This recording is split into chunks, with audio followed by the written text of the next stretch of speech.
You've been lied to about peace. They told you it comes from changing life, from fixing every feeling, from making reality match your expectations. But if that were true, why does fighting what is only create more pain? Why does resistance tighten your chest and exhaust your mind? Why does control never feel like enough? The truth is simple but uncomfortable. Peace does not come from winning against reality. Peace comes when you stop fighting what is. For thousands of years, Buddhist wisdom has pointed to this quiet lesson. Suffering is not caused by life itself. It is created by our struggle with it, by saying this should be different, by rejecting the present moment and demanding another one instead. Monks and awakened teachers did not find peace through force or escape. They found it through acceptance, by allowing life to be exactly as it is, without pushing, without running, without blame. As you listen now, something gentle may begin to settle. Your mind may loosen its grip. Your body may start to soften. The constant inner resistance that follows you everywhere can begin to dissolve. You won't need to fix anything. You won't need to understand everything. You may simply feel the relief that comes from no longer arguing with the moment you are in. This is not about giving up. It is about letting go, not of life, but of the war inside you. This is not just something to hear. It is a quiet shift in how you meet each moment. A return to a peace that was never missing, only resisted. Are you ready? Let's begin. Before we go deeper, notice what just happened. A small, quiet shift already took place. You stopped trying to get somewhere else and stayed here for a moment. That pause matters more than it seems, because the suffering we are about to explore does not come from pain itself, but from the moment we turn against what is already here. There is a word that sounds harmless, even responsible, a word people use every day without noticing the damage it causes. That word is should. It slips into your thoughts quietly. It pretends to help, but underneath it carries tension, judgment, and conflict. It is one of the most violent words the mind can use, not because it sounds harsh, but because of what it does to reality.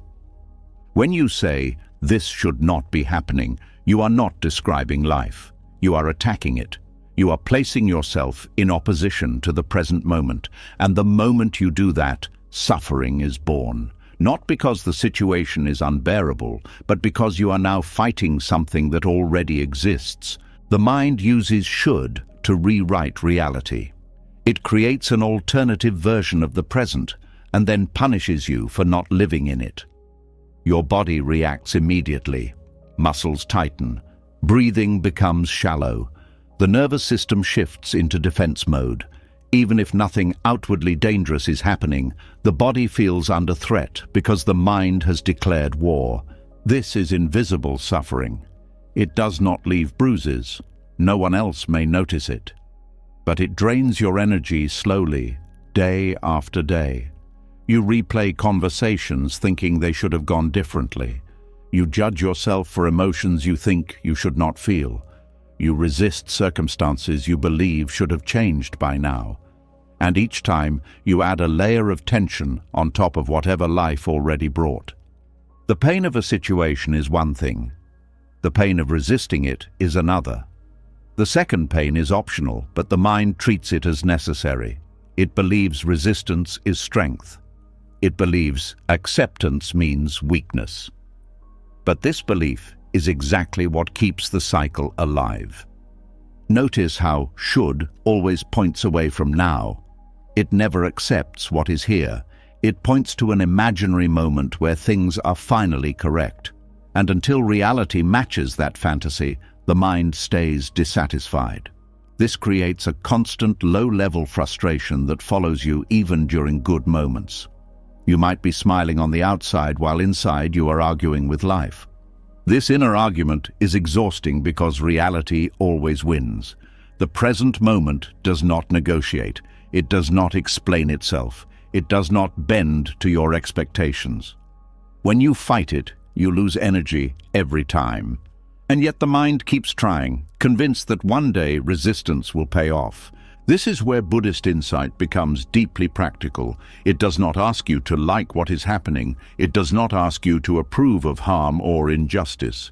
It asks something far more radical. Stop arguing with the fact that this moment exists. Stop adding a second layer of suffering on top of the first. When you drop the word should, something surprising happens. The body relaxes before the mind understands why. The breath deepens. The nervous system feels less threatened. This is because acceptance is not an idea. It is a physical signal of safety. When you stop fighting reality, the body receives the message that it no longer needs to defend. Most people think inner peace is achieved by changing thoughts, but the body does not respond to thoughts as much as it responds to resistance. The moment resistance softens, peace begins to emerge on its own. Not as happiness, not as excitement, but as relief. Relief is often misunderstood. It does not feel dramatic. It feels like putting something down, like realizing you do not have to hold your breath anymore. This is why acceptance feels strange at first. The mind is addicted to effort. It feels uncomfortable without something to fix. The word should also carries hidden judgment. When you say, "I should be better by now," you are not motivating yourself. You are rejecting yourself. You are telling your nervous system that who you are right now is unacceptable. This creates shame, not growth. Shame does not heal. It tightens, it hides, it delays. Growth comes from clarity, not force. And clarity only appears when you see reality without distortion. The moment you remove should, you can finally see what is actually happening instead of what you think should be happening. This clarity opens space for wise action. Resistance closes it. This is one of the hardest truths to accept. Fighting reality does not change it faster. It only delays your ability to respond intelligently. When you are busy arguing with what is, you cannot fully engage with what is needed. Acceptance is not passive. It is the ground from which effective action becomes possible. Think about how often your mind replays the past with should. That conversation should have gone differently. You should have known better. They should not have said that. Each replay keeps the nervous system stuck in a moment that no longer exists. The body reacts as if it is happening now. Stress hormones are released. The heart rate changes. You suffer again, not because of the past, but because of resistance to the past. Acceptance cuts this loop, not by erasing memory, but by removing the fight. When you accept that the past happened as it did, the emotional charge begins to loosen. The memory becomes information instead of a weapon. The same happens with the future. This should work out. I should not feel afraid. These thoughts create pressure before anything even happens. The body prepares for disappointment. Acceptance brings you back to now, where action is possible and fear loses its imagined power. One of the most misunderstood aspects of acceptance is that people think it means resignation. But resignation is heavy. Acceptance is light. Resignation says, "There is nothing I can do." Acceptance says, "This is what is happening and I will respond from clarity instead of panic." The violence of should lies in its demand that reality justify itself. But reality does not owe explanations. When you stop demanding, something unexpected happens. The mind becomes quieter. Not because you forced it, but because it no longer has an enemy to fight. You may notice that when resistance drops, emotions move faster. Sadness passes more easily. Anger rises and falls without getting stuck. This is because emotions are meant to move. Resistance freezes them. Acceptance lets them complete their cycle. This does not mean emotions disappear. It means they no longer define you. They become experiences instead of identities. And this shift changes how you relate to yourself at the deepest level. The body plays a crucial role here. When you say, "This should not be happening," the body tightens. When you say, "This is happening," the body softens. This is not philosophy. This is biology. Acceptance signals safety. Resistance signals threat. Many people live in a constant state of low-grade threat without realizing it. Not because their life is dangerous, but because their mind is constantly rejecting the present. Over time, this creates chronic stress, fatigue, and emotional numbness. Letting go of should is not just a mental practice. It is a form of deep rest. You do not need to replace should with positive thinking. That is just another form of resistance. You simply need to notice it. Awareness alone begins to dissolve its power. When you catch yourself saying, "This should be different," pause. Feel what happens in the body. That pause is the doorway. In that pause, you are no longer fighting. You are witnessing. And witnessing changes everything. The moment you stop being the opponent of your experience, you become its observer. From there, wisdom arises naturally. This is why acceptance feels like relief, not achievement. You do not earn it. You uncover it by removing what blocks it. Peace does not need to be created. It appears when the struggle stops. As this understanding settles, something else becomes clear. You begin to see how often suffering was optional. Not because pain could have been avoided, but because resistance was added automatically. This realization is not meant to create regret. It is meant to create freedom. Freedom begins the moment you stop asking life to be different before you allow yourself to be at ease. And from this place, something deeper is ready to unfold.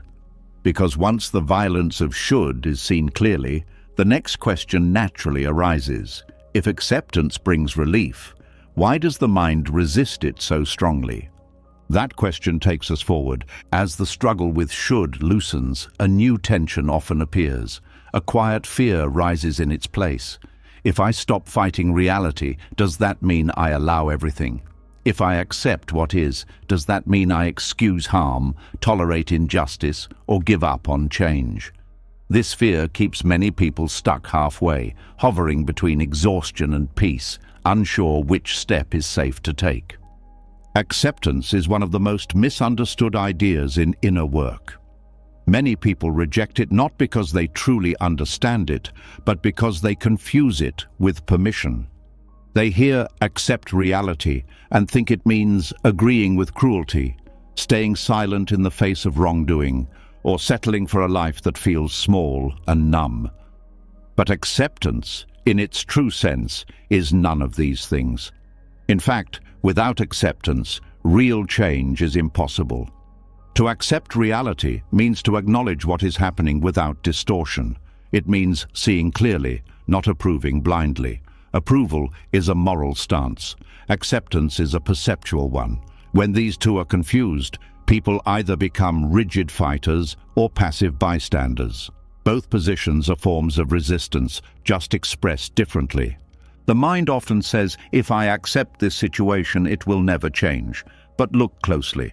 What actually prevents change is denial, anger without clarity, and action driven by reaction. Acceptance removes these obstacles. It does not end movement. It refines it. Think about how the body responds to injury. When you deny pain or push through it with force, the injury often worsens. When you acknowledge it fully, you can respond wisely. Acceptance works the same way in life. You cannot heal what you refuse to see. You cannot transform what you are busy arguing with. There is also a hidden emotional charge behind rejecting acceptance. It often comes from the belief that suffering proves you care, that if you are not angry, you must be indifferent. If you are not fighting, you must be weak. This belief is deeply ingrained, but it confuses intensity with integrity. True care does not require inner violence. You can care deeply without being consumed. You can act powerfully without being driven by rage. Acceptance allows this balance. It removes the noise that clouds judgment. When someone experiences harm or injustice, the first response is often emotional resistance. Anger arises, fear arises, the nervous system goes into alarm. This reaction is natural. Acceptance does not suppress it. Acceptance allows it to be felt without being obeyed blindly. This distinction is crucial. Reacting and responding are not the same. Reaction is immediate and often unconscious. Response arises from presence. Acceptance creates the space where response becomes possible. Without that space, action is driven by unresolved emotion and often repeats the very harm it seeks to end. Many teachings fail to make this clear. They speak of acceptance as a mental attitude, something you adopt to feel better. But real acceptance is embodied. It is felt in the nervous system as a release of contraction. From that release, clarity emerges. This is why acceptance often feels like relief before it feels like understanding. The body relaxes first, then the mind follows. When the body is no longer in defense mode, perception sharpens. You see options that were invisible before. Acceptance does not say, "This is fine." It says, "This is happening." That difference matters. One numbs you, the other wakes you up. Seeing clearly is the foundation of ethical action. Without clarity, even good intentions cause harm. Consider stagnation. Many people fear that acceptance will trap them in an unchanging life. But stagnation is not caused by acceptance. It is caused by fear and avoidance. Acceptance brings awareness to stagnation instead of hiding it behind excuses or blame. When you accept that you are unhappy in a situation, something honest emerges. You stop pretending. You stop rationalizing. From that honesty, movement begins. Denial delays change. Acceptance accelerates it. There is also the fear of losing identity. Some people define themselves by their resistance. They are the fighter, the fixer, the one who never settles. Letting go of resistance feels like losing a sense of self. Acceptance threatens the story they tell about who they are. But what is lost is not strength. What is lost is tension. And tension is not the same as power. Power comes from alignment, not strain. In Buddhist understanding, acceptance is rooted in seeing impermanence clearly. Everything changes. Harm arises and passes. Conditions shift. This does not excuse harm. It places it in a wider context where action can be taken without hatred. Hatred narrows perception. Acceptance widens it. When perception widens, compassion becomes possible without self-sacrifice. You can set boundaries without bitterness. You can say no without hatred. You can leave without resentment. This is where many people get stuck.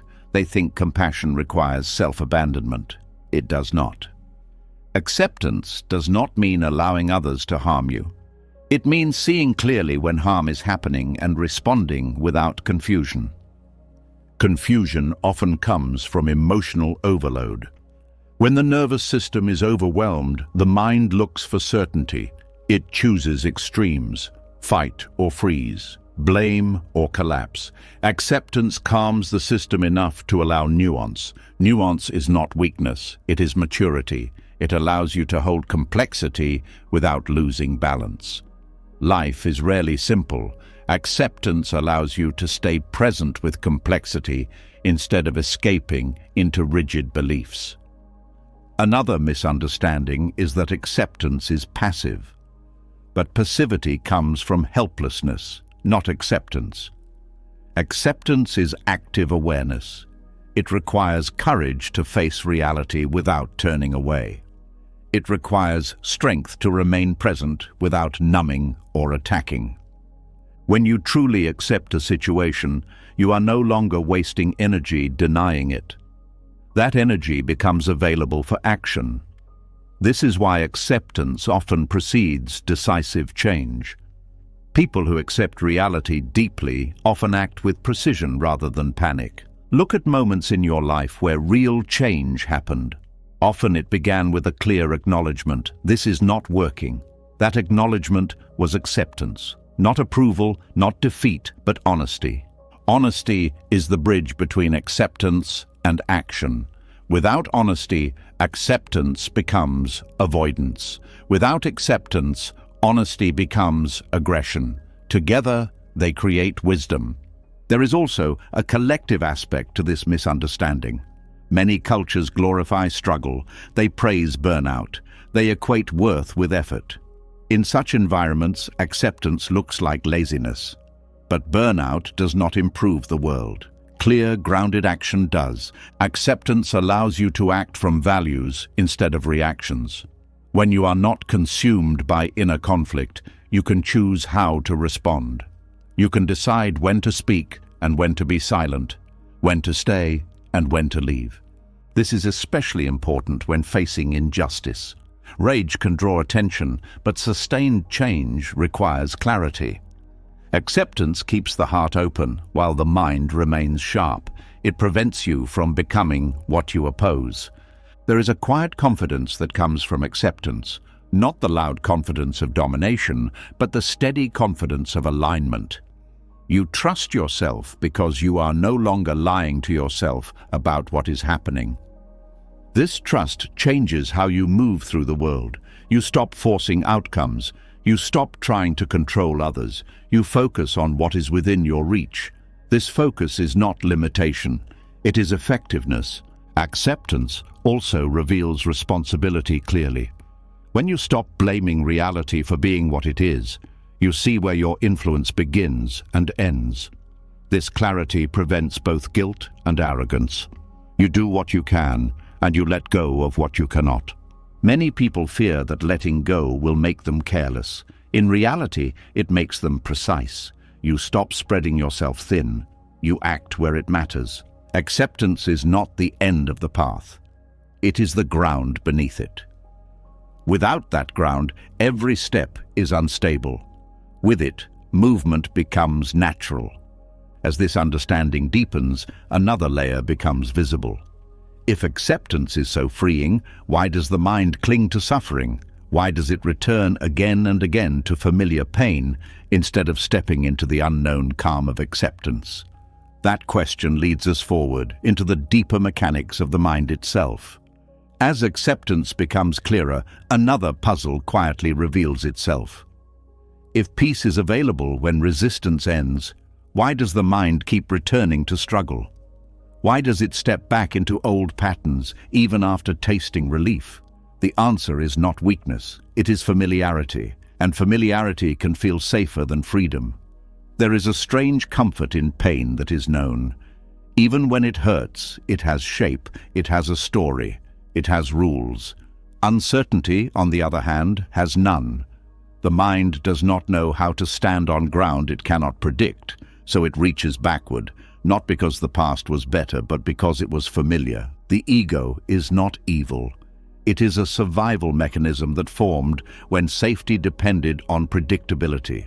Long ago, knowing what to expect could mean the difference between life and death. The nervous system learned to scan for danger, to cling to patterns, to prefer the known over the unknown. This instinct kept humans alive. But what once protected now quietly imprisons. The ego equates familiarity with control. Even when a situation is painful, the mind thinks, at least I know how this hurts. At least I know who I am here. Unfamiliar peace offers no such certainty. It removes the struggle that defined the self. And without struggle, the ego does not know who it is. Pain reinforces identity. It gives the mind something to hold on to. The victim, the fighter, the one who always struggles. These identities may be heavy, but they are stable. Peace feels empty by comparison, not because it lacks depth, but because it lacks narrative. The ego lives on narrative. It needs a story with a past and a future. Pain fits perfectly into this structure. It can be explained, justified, remembered, and anticipated. Uncertainty disrupts this timeline. It pulls awareness into the present, where the ego has less influence. This is why moments of stillness can feel uncomfortable. When the mind has nothing to fix, it feels exposed. There is no problem to solve, no role to play, just awareness. For the ego, this feels like disappearance. Many people mistake this discomfort for danger. They think something is wrong when the mind quiets. But what is actually happening is the loosening of an old grip. The ego resists because it senses loss, not of safety, but of control. Control is another form of comfort. Painful control feels better to the ego than peaceful openness. Control says, I am managing this, even if it hurts. Uncertainty says, I do not know. And not knowing feels like vulnerability. The mind has been trained to avoid vulnerability at all costs. Vulnerability means exposure. It means not having answers. It means being present without armor. This goes against everything the ego learned to survive. Clinging to pain also provides a sense of continuity. The mind likes to feel consistent. When you suffer in familiar ways, you feel like yourself. When peace arises unexpectedly, it can feel alien. Some people even feel guilty when they are at ease, as if they are betraying something important. This guilt often comes from early conditioning. Many people learned that love was earned through struggle, that rest came only after exhaustion, that peace was irresponsible. These beliefs sink deep into the nervous system. They shape what feels acceptable. So when acceptance brings relief, the mind may sabotage it. Not because it wants suffering, but because suffering feels earned. Peace feels unearned. And the ego does not trust what it did not work for. There is also the fear of loss, hidden beneath clinging. If you let go of familiar pain, who will you be? What will happen to your relationships, your goals, your sense of purpose? Many people bond over shared struggle. Pain becomes a language of connection. Letting go of pain can feel like letting go of belonging. This fear is rarely conscious. It operates quietly, steering the mind back to what it knows, even if what it knows hurts. The ego also prefers pain because pain confirms its worldview. If you believe life is hard, suffering reinforces that belief. Peace challenges it. And beliefs, once formed, defend themselves fiercely. Uncertainty threatens belief systems. It opens space where old assumptions dissolve. This can feel destabilizing. The mind reacts by reaching for something solid, even if that solidity is painful. Another layer is control over meaning. Pain can be explained. It can be analyzed. It can be blamed on someone or something. Uncertainty cannot. It asks you to stay without explanation.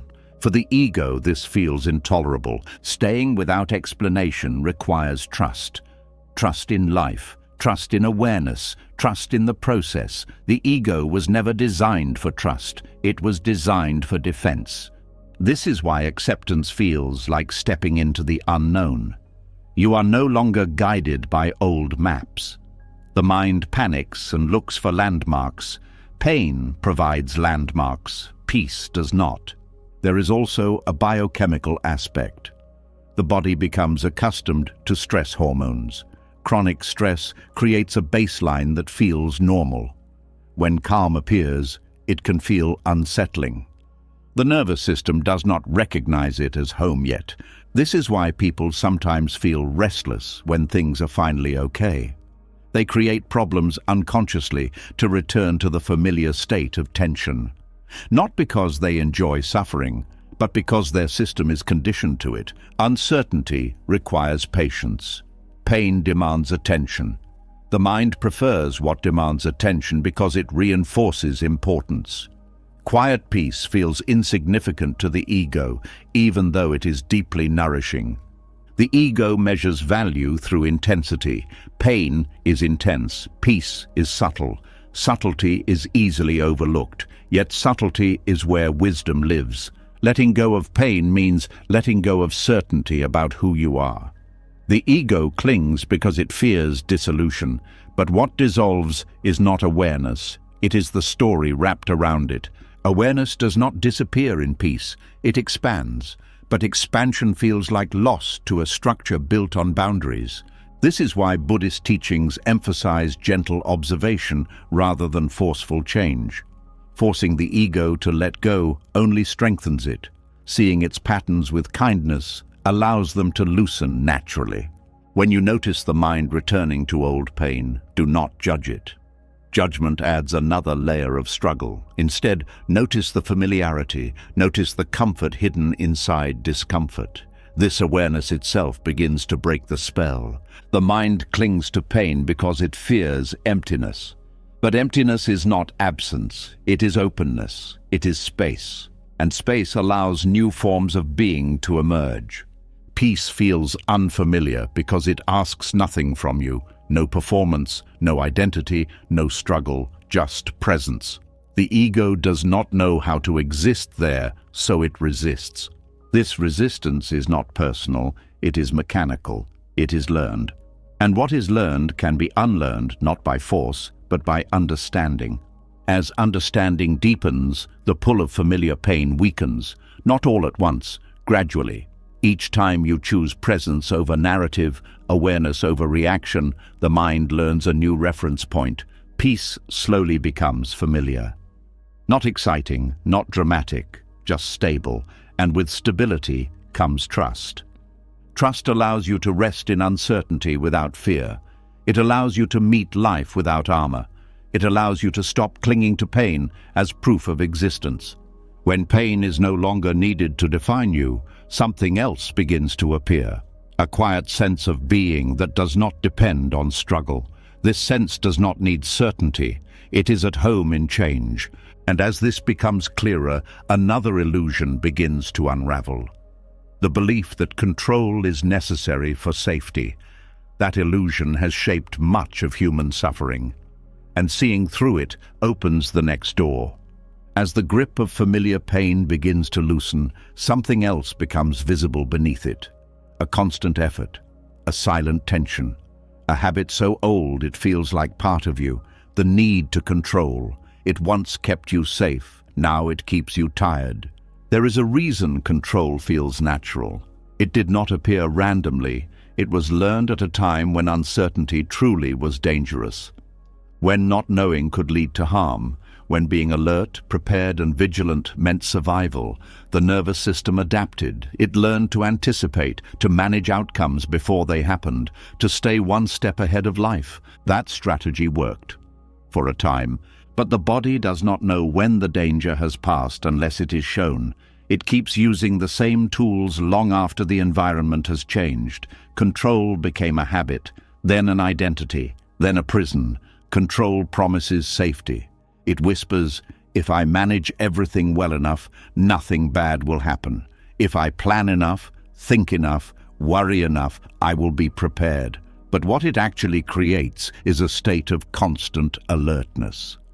The nervous system never rests because it believes rest is risky. This is why control feels exhausting. It requires continuous effort. The mind scans for problems even in calm moments. The body stays slightly tense even when there is no threat. Over time, this low-grade stress becomes the background of life. You forget what ease feels like. The illusion of control is convincing because it sometimes works. You plan and things go smoothly. You prepare and avoid mistakes. These moments reinforce the belief that control equals competence. But what is missed is the cost. The cost is carried quietly in the body. The shoulders that never fully drop. The jaw that stays tight. The shallow breath. These are not personality traits. They are signals. The nervous system is saying, I am still working. Control also narrows perception. When you are focused on managing outcomes, you stop seeing what is actually happening. You see threats, not possibilities. You see problems, not processes. Life becomes something to handle rather than something to experience. This narrowing creates a sense of separation. You stand apart from life, trying to direct it instead of participating in it. This separation is subtle, but it is the root of much loneliness. You are always doing something to life, never with it. The need for control also feeds the ego. It gives the ego a job, a role, the manager, the fixer, the one who knows. Letting go of control feels like becoming irresponsible, even when control is no longer effective. But there is a difference between responsibility and control. Responsibility responds to what is needed now. Control tries to predict and dominate what might happen later. Responsibility is flexible. Control is rigid. Rigidity is what exhausts the system. Life is fluid. When you try to meet fluidity with rigidity, tension is inevitable. The body pays the price. Control also creates disappointment. No matter how well you plan, reality has its own intelligence. When things deviate from your expectations, frustration arises. You feel betrayed by life, even though life never agreed to your plan. This betrayal deepens resistance. You try harder, you tighten your grip. The cycle continues. The mind believes control prevents pain, but often it only delays it or reshapes it. Instead of sharp pain that passes, you experience dull stress that lingers. Instead of fear that moves through, you carry anxiety that hums constantly. The nervous system was not designed for constant management. It was designed for response. There is a difference. Response is situational. Control is continuous. When the system never returns to baseline, fatigue becomes chronic. Emotional resilience weakens. Small challenges feel overwhelming. This is not a failure of character. It is a biological consequence of prolonged tension. Many people mistake this exhaustion for laziness or lack of motivation. They push harder. They apply more control. This only deepens the problem. Letting go of control does not mean letting chaos rule. It means allowing life to have its own movement while you stay present. It means trusting your ability to respond rather than trying to predict everything. Trust is difficult because it requires uncertainty. Control avoids uncertainty at all costs. But uncertainty is not the enemy. It is the natural state of life. The body relaxes when it feels supported by awareness rather than effort. When you stop micromanaging experience, the nervous system receives a signal that it is safe to soften. This softening can feel strange at first.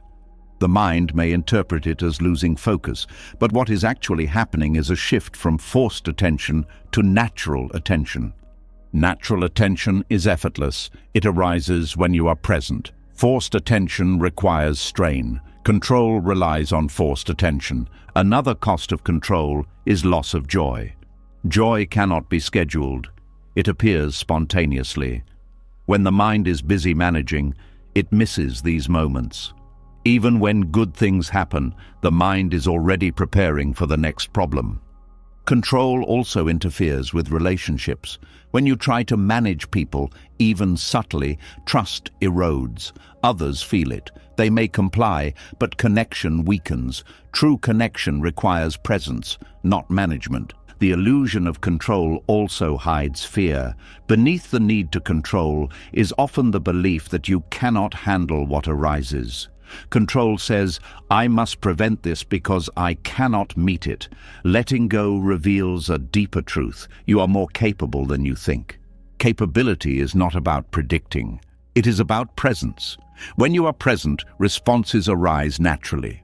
You do not need to plan them in advance.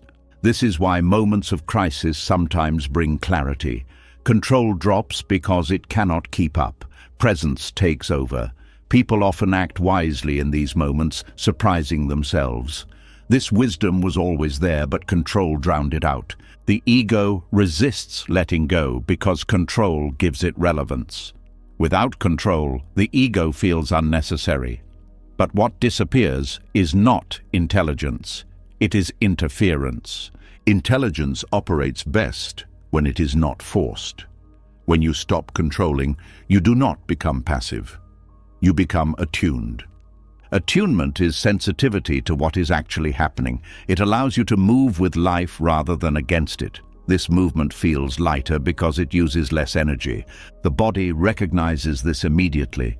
Breathing deepens, muscles release. The heart rate stabilizes. These are not side effects. They are signs that the system is returning to balance. Control also distorts time. You live ahead of the moment, preparing for futures that may never arrive. This creates anxiety. Acceptance brings you back to now, where life is manageable. Most of what you fear never happens. But the body experiences the fear anyway because control rehearses it endlessly. Letting go ends this rehearsal. There is also grief hidden in releasing control. You may realize how long you have been tense, how much effort you have spent trying to manage the uncontrollable. This grief is part of healing. Allow it. Do not control the grief. Let it move. It is the body releasing old armor. Control once protected you when you had fewer resources, less power, less awareness. You needed it. It was intelligent. Honoring this prevents shame, but survival strategies must evolve. What protects at one stage can harm at another. Wisdom is knowing when to thank a strategy and let it go. Letting go of control does not happen all at once. It happens in moments. Small decisions to stop tightening, to stop rehearsing, to stop managing what is not here. Each moment of release teaches the nervous system something new. That safety does not depend on control. That presence is enough. As control loosens its grip, something unexpected begins to happen. The emotions you once tried to manage so tightly start to move on their own, and this is often where a new confusion appears. If I am not controlling my emotions, will they take over? If I allow them, will they define me? This question sits quietly beneath many people's fear of acceptance. Most suffering around emotions does not come from what is felt. It comes from what the emotion is believed to mean. The mind does not simply register sadness, fear, or anger. It turns them into statements about identity. I am sad becomes I am broken. I feel fear becomes I am weak. I feel anger becomes I am a bad person. In this shift, emotion stops being an experience and becomes a definition. This is the difference between emotional weather and emotional identity. Weather passes. Identity feels permanent. When emotions are treated as identity, they stick. When they are treated as weather, they move. The body understands emotions as movement. Sensations rise, peak, and fall. Tightness comes and goes.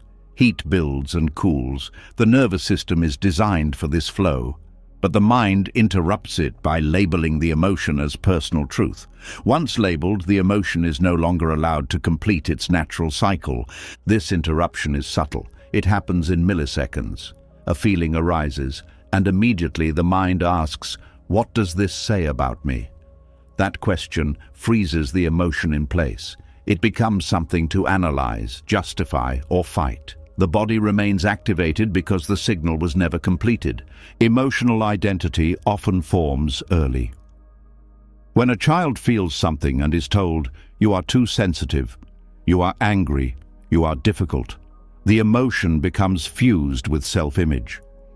Over time, the child learns not just to feel emotions, but to be them. This pattern carries into adulthood unnoticed. Later, when an emotion arises, it feels threatening. Not because of its intensity, but because it challenges the identity. If sadness arises in someone who believes they must always be strong, the sadness feels like a collapse. If fear arises in someone who believes they must be confident, the fear feels like failure. So the mind resists, it suppresses, distracts, rationalizes, anything to avoid the emotion becoming part of the story of self. But suppression does not remove emotion, it stores it, and stored emotion leaks out in other ways. This is why emotions often show up unexpectedly. A small comment triggers a big reaction. A quiet moment brings sudden heaviness. The weather was building behind the scenes. It was ignored, not gone. Learning to experience emotions as weather begins with changing the relationship, not the content. You do not need different emotions. You need a different stance toward them. Weather does not need permission to exist. It does not need explanation. It does not ask whether it fits your plans. It arrives, moves, and leaves. When you allow emotions the same freedom, something shifts. Allowing does not mean indulging. Indulging feeds the story. Allowing stays with the sensation. It keeps attention in the body rather than the narrative. This is a crucial distinction. When sadness arises and you stay with the heaviness in the chest instead of the story about why you are sad, the sadness begins to change. Not because you forced it, but because you stopped interrupting it. The mind wants to know why. It believes understanding will bring relief. Sometimes it does, often it does not. The body does not need explanation to release, it needs presence. Presence means staying with sensation without judgment. Not good, not bad, just here. This neutrality is uncomfortable at first because the mind is used to reacting, but neutrality allows the nervous system to process emotion fully. Emotional identity thrives on interpretation. Emotional weather dissolves in observation. The more you observe, the less personal the emotion feels. Not because you detach, but because you see clearly. Seeing clearly reveals something surprising. Emotions are not who you are. They are events happening within awareness. Awareness remains unchanged as emotions pass through. This realization is not philosophical, it is experiential. At first, this realization may feel distant. You may understand it intellectually, but still feel overwhelmed emotionally. This is normal. The nervous system needs repetition to learn safety. Each time you stay with an emotion without becoming it, the system learns that feeling is not danger. This learning rewires patterns built over years. It is gentle work. Forcing detachment creates numbness. Allowing creates resilience. Emotional identity also keeps emotions alive through resistance. When you say, "I should not feel this," the emotion tightens. When you say, "This is here right now," the emotion has space to move. Space is what emotions need. They do not need fixing, they need room. Many people fear that if they stop identifying with emotions, they will lose passion or depth. But identity is not depth. Presence is depth. When emotions are allowed to flow, they become richer, not flatter. Joy feels lighter because it is not clung to. Sadness feels cleaner because it is not resisted. Anger feels clearer because it is not suppressed or acted out blindly. This clarity changes behavior naturally. You do not need to control emotions to act wisely. When emotions are felt fully, they inform action without hijacking it. This is especially important with difficult emotions. Fear can signal boundaries. Anger can signal violation. Sadness can signal loss. When emotions are treated as weather, their information remains intact without becoming destructive. Emotional identity, on the other hand, distorts information. Fear becomes avoidance, anger becomes aggression, sadness becomes withdrawal. The message is lost in the story. There is also relief in not having to perform emotional consistency. You do not have to always feel the same. You do not have to match yesterday's mood. You do not have to explain today's feeling. Emotions change because conditions change. This is not instability. It is responsiveness. The mind prefers stability of identity because it feels controllable, but emotional life is dynamic.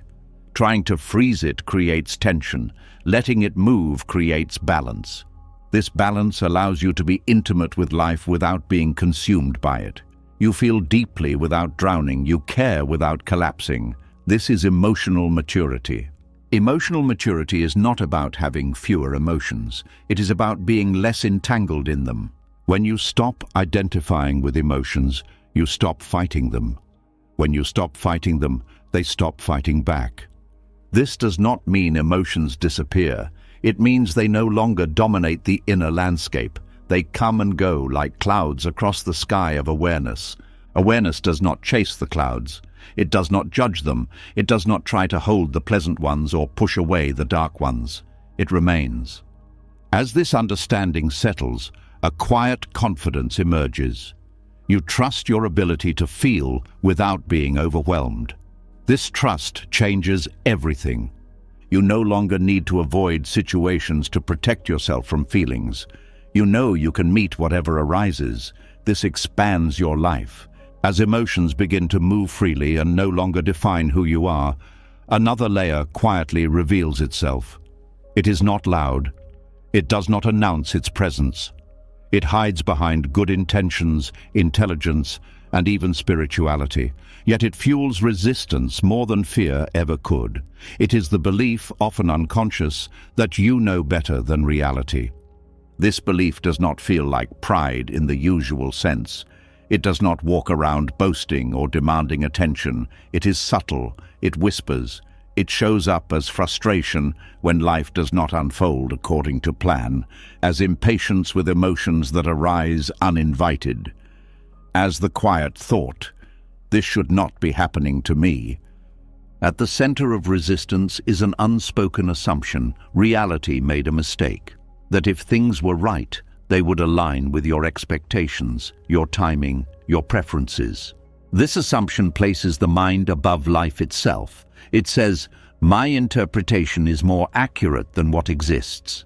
This is not logical arrogance. It is existential arrogance. It is the refusal to bow to the fact of the moment. The mind does this to preserve identity. If reality contradicts your expectations, then your understanding feels threatened. Rather than adjusting understanding, the mind rejects reality. This rejection feels like strength, but it is actually fragility. True humility is not thinking less of yourself. It is seeing clearly that life does not revolve around your narrative. When humility is absent, resistance becomes the default response. Resistance says, "This moment is wrong." Acceptance says, "This moment is here." The difference between these two sentences is the difference between suffering and peace. Hidden pride often disguises itself as discernment. You tell yourself you are not resisting, you are just being realistic. But realism does not argue with what exists. It responds to it. There is also moral pride embedded in resistance. You believe you would not feel this way if things were fair, that life should reward effort, goodness, or understanding. When it does not, resentment grows. Resentment is pride in pain. It says, "I deserve better than this," and perhaps you do. But reality does not operate on deserving. It operates on causes and conditions. Buddhist insight does not deny injustice or suffering. It points out something more uncomfortable. Insisting that reality obey your moral framework does not reduce suffering. It adds another layer to it. The ego wants to be right more than it wants to be free. Being right preserves the self-image. Freedom dissolves it. This is why people often cling to grievances long after the situation has ended. Letting go would mean admitting that the resistance was unnecessary, that the pain was partly self-created. The ego would rather carry pain than admit it misjudged. Hidden pride also appears in spiritual language. Thoughts like, "I should be more peaceful by now," or "I understand this teaching, so I should not feel this way." These thoughts elevate the self above the moment. They imply mastery over experience rather than participation in it. But life does not respond to mastery. It responds to openness. The moment you believe you should be beyond a certain feeling, you separate yourself from reality again. The body does not care how enlightened you think you are. It responds to presence, not concepts. Resistance fueled by pride often feels righteous. You believe you are protecting standards, values, or self-respect. But look closely. Is the resistance reducing suffering or reinforcing it? Often resistance tightens the body, sharpens the mind, and narrows perception. These are not signs of wisdom. They are signs of defense. Defense is rooted in fear of being wrong, weak, or insignificant. Pride steps in to cover that fear. It creates distance between you and experience. Distance feels safe, but it is isolating. You stand outside of life, judging it, instead of standing within it, responding to it. This distance also blocks compassion. When you believe you know better than reality, you believe you know better than others. You become impatient with their pace, their choices, their emotions. Even kindness becomes conditional. True compassion arises when you recognize that you are not above the conditions shaping behavior. You are within them. This recognition dissolves superiority and replaces it with understanding. Hidden pride also resists vulnerability. Accepting reality often means admitting confusion, pain, or limitation. Pride avoids this by insisting on control, explanation, or blame. Blame is another form of arrogance. It says, someone should have known better, someone should have prevented this. Sometimes this is true, often it is irrelevant. Blame keeps attention outward. Acceptance brings attention inward. Not to self-judgment, but to awareness. The pride of resistance also shows up as impatience with the present. You want the lesson without the process, the resolution without the discomfort. This impatience rejects the intelligence of unfolding. Life does not rush. It does not skip steps. When you resist the pace of change, you resist reality again. This resistance creates tension in the nervous system because the body is trying to be where the mind refuses to be. The body is here. The mind insists on elsewhere. This split creates stress. The body feels pulled. Over time, this pull becomes chronic. Letting go of hidden pride feels like surrender, but it is actually alignment. You align perception with what is rather than what should be. Alignment does not mean agreement. It means accuracy. Accuracy allows appropriate response. Pride distorts accuracy by filtering reality through expectation. When pride softens, curiosity emerges. Instead of saying, "This should not be happening," you begin to ask, "What is actually happening?" This question opens awareness. Curiosity is the opposite of arrogance. It does not assume knowledge. It listens. Listening to reality does not make you passive. It makes you informed. Another layer of hidden pride is the belief that suffering is personal, that this is happening to me. This belief centers the self as the axis of experience. Acceptance decouples experience from identity. Events happen. Conditions arise. They are not commentary on your worth. When this is seen clearly, resistance weakens. You stop taking life personally, not because you disconnect, but because you see the bigger picture. Seeing the bigger picture does not erase pain, it contextualizes it. Context reduces suffering. The ego resists this because it thrives on centrality. It wants to be the main character. Acceptance decentralizes the ego. Awareness becomes the center instead. This shift feels threatening at first, but it brings relief. You no longer have to carry the weight of interpreting everything through self-reference. Hidden pride also appears as spiritual comparison, thinking others are less aware, that you are further along. This creates separation. Separation creates loneliness. True understanding dissolves hierarchy. You see different expressions of the same human condition. When resistance falls away, humility naturally arises. Not forced humility, natural humility. The kind that recognizes mystery. Mystery does not threaten awareness, it humbles the ego. Accepting mystery allows peace to deepen. You stop needing answers for everything. You stop correcting reality. This does not make you indifferent, it makes you present. Presence reveals intelligence beyond the thinking mind. This intelligence does not argue, it responds. When you stop insisting that reality should be different, energy previously used for resistance becomes available. This energy shows up as clarity, compassion, and grounded action. Pride collapses not through humiliation, but through understanding. You see that resisting what is does not make you strong. It makes you tired. The moment you see this clearly, something softens. The need to be right loosens. The need to control diminishes. As the quiet pride of resistance softens, something deeper begins to speak. Not in words, not in ideas, but in sensations. Before the mind agrees with acceptance, the body reacts to it.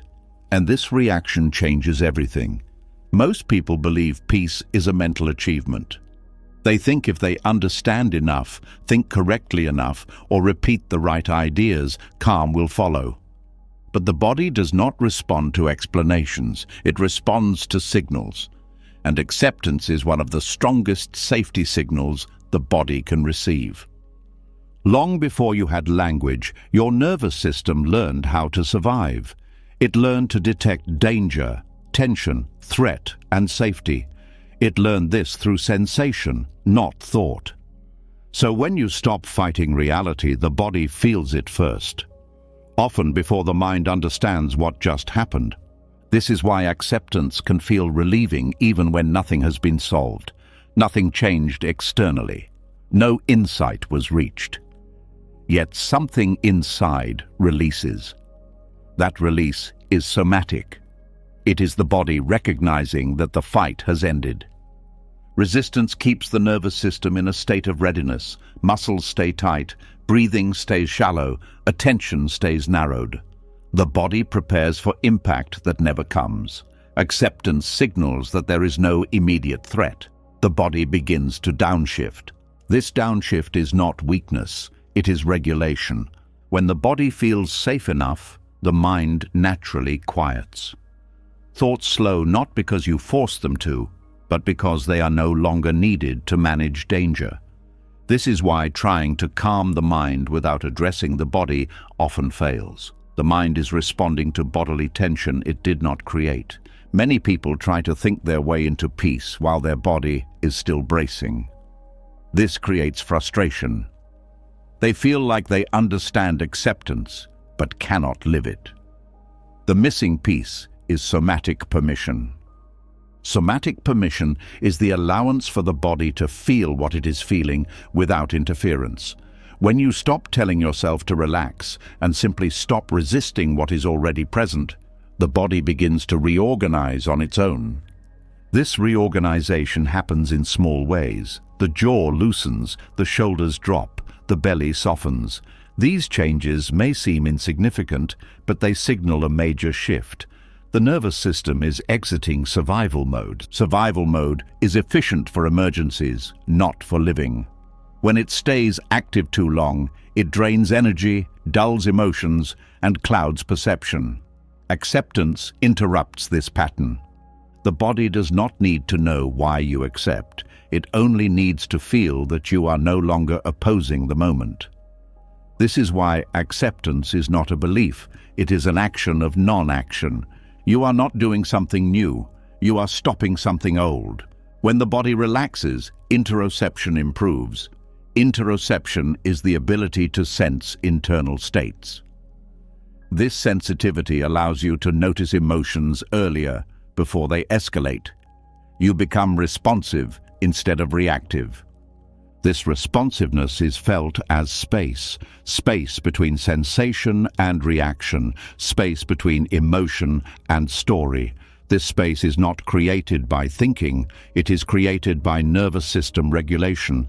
Acceptance also changes posture, not metaphorically but literally. When you stop resisting, the spine naturally lengthens, the chest opens. This is not posture correction.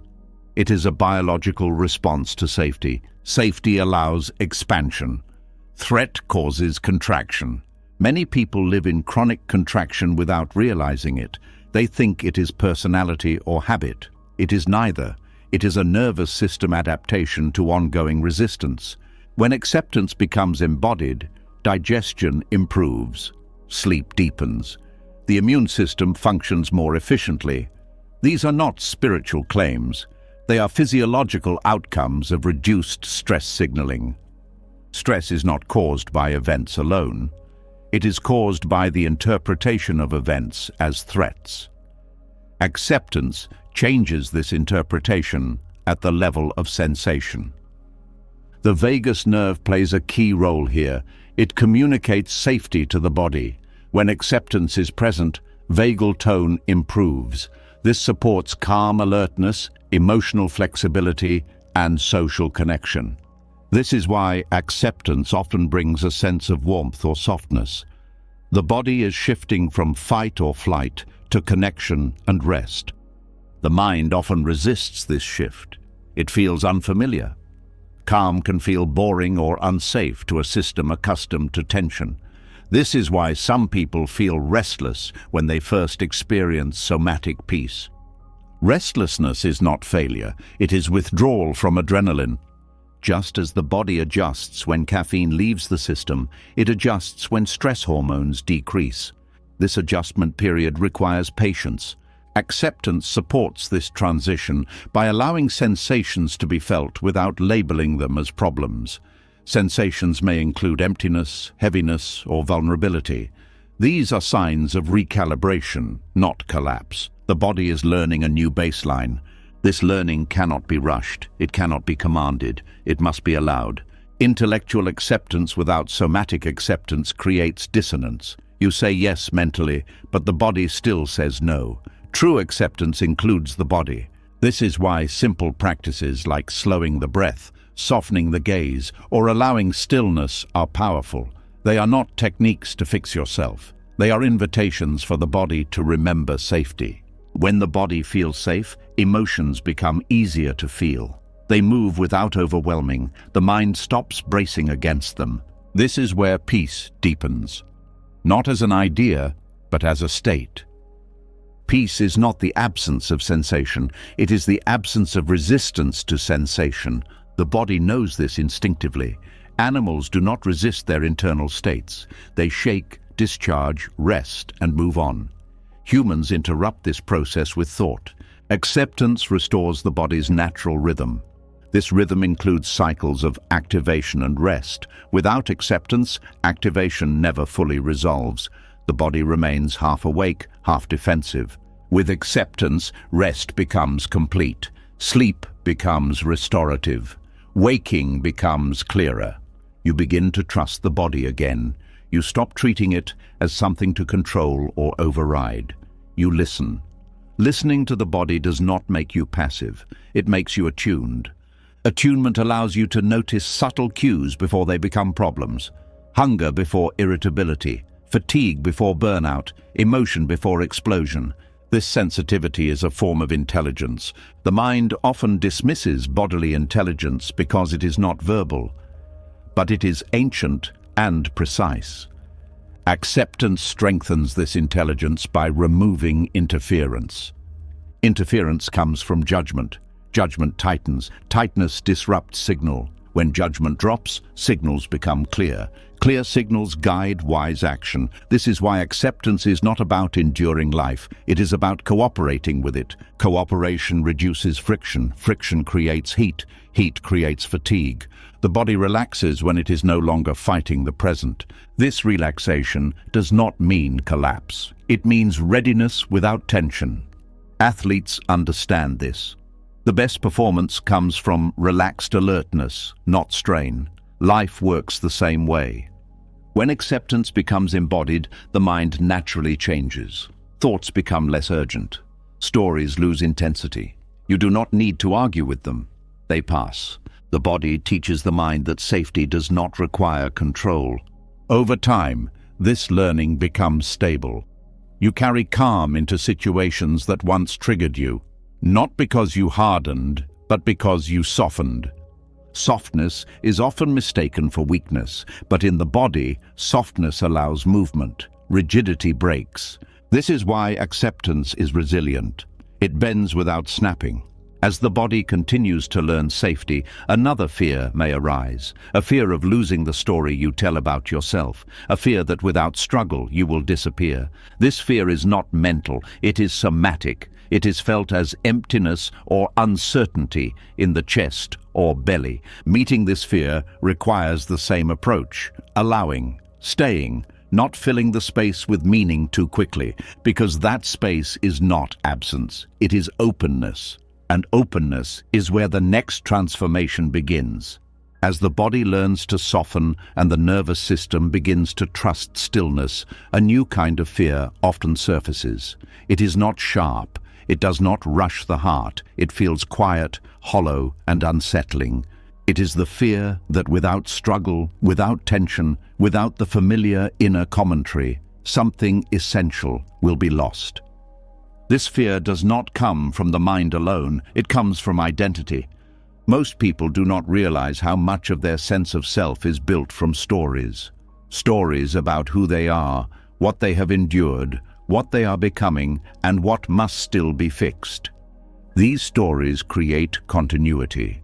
They explain the past and justify the future. They give meaning to effort and suffering, and they provide a sense of existence. Non-acceptance protects these stories. When reality challenges the narrative, resistance rises automatically. Not because the narrative is true, but because without it, the self feels unstable. The self-narrative is not a lie.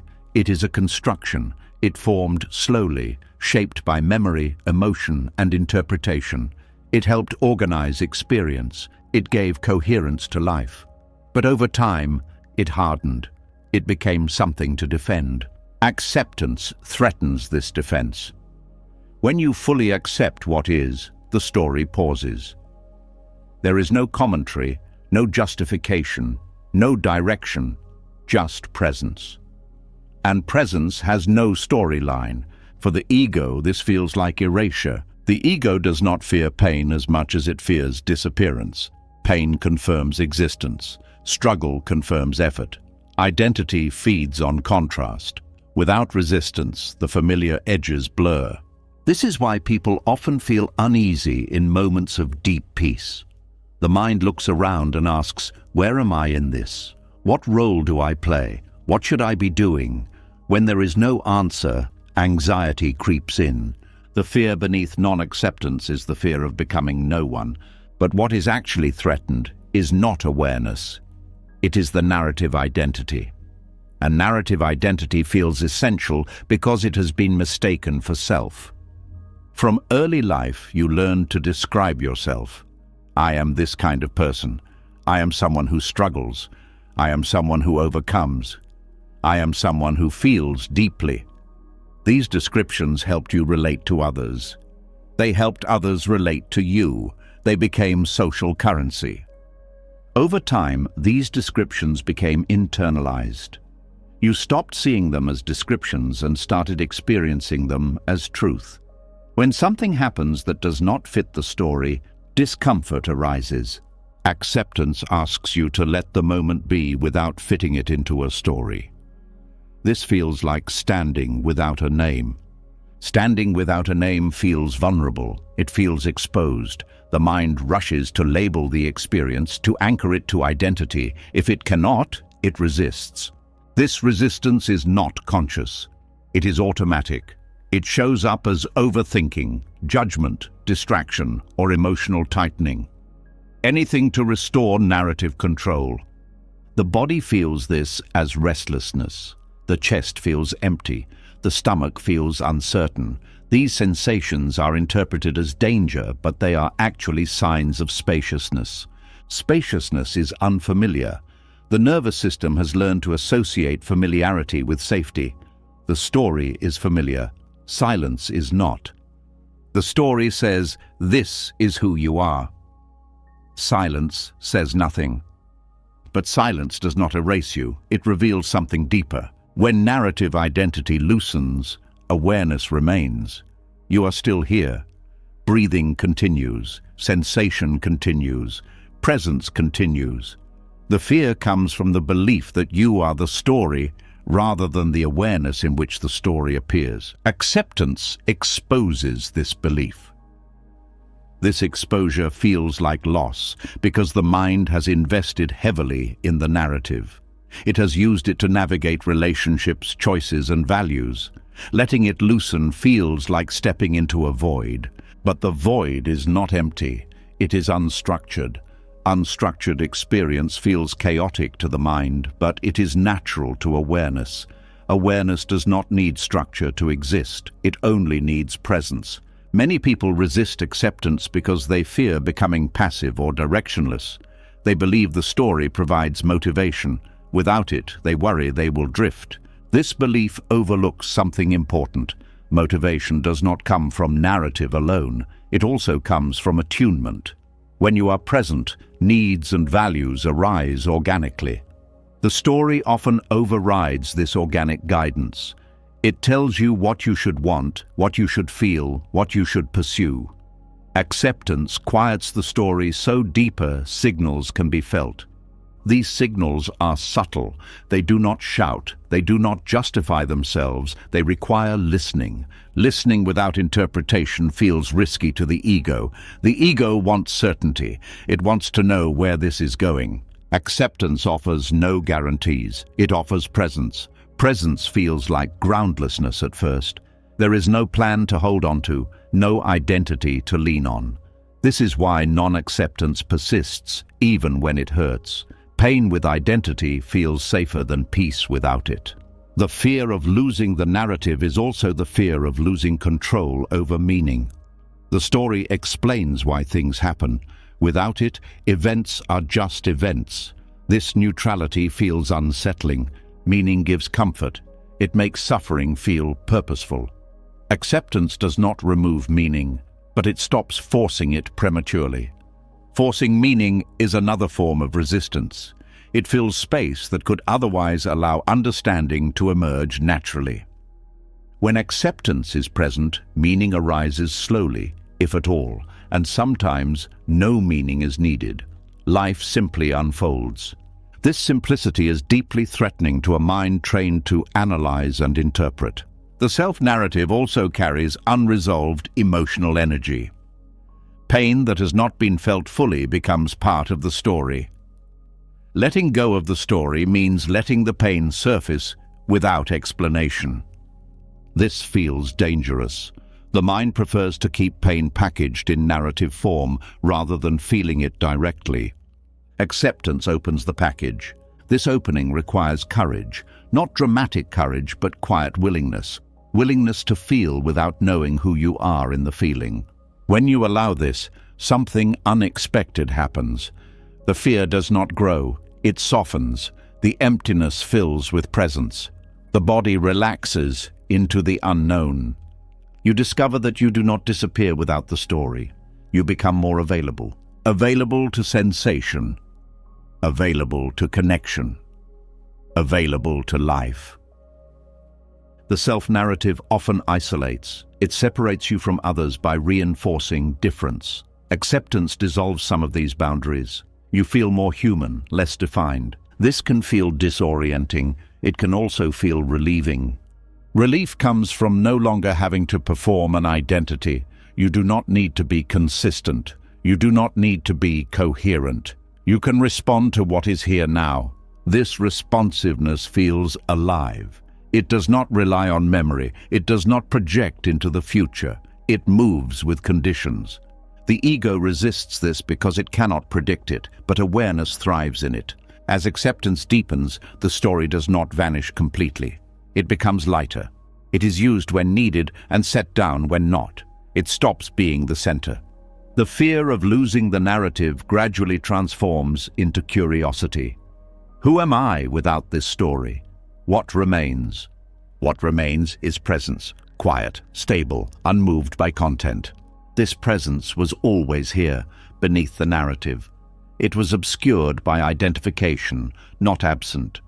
Seeing this is not an intellectual conclusion. It is a lived shift. It happens in moments when you stop referencing the story and simply are. These moments may be brief at first. That is enough. Each time you rest in presence without narrative, the fear loses credibility. The nervous system learns that identity is not required for safety. This learning changes how you relate to experience. You no longer need to defend who you are. You can meet what is without armor. This does not erase personality or values. It frees them from rigidity. Freedom feels spacious. Spaciousness feels unfamiliar, but familiarity grows with exposure. As the grip of the self-story loosens, another habit quietly comes into view.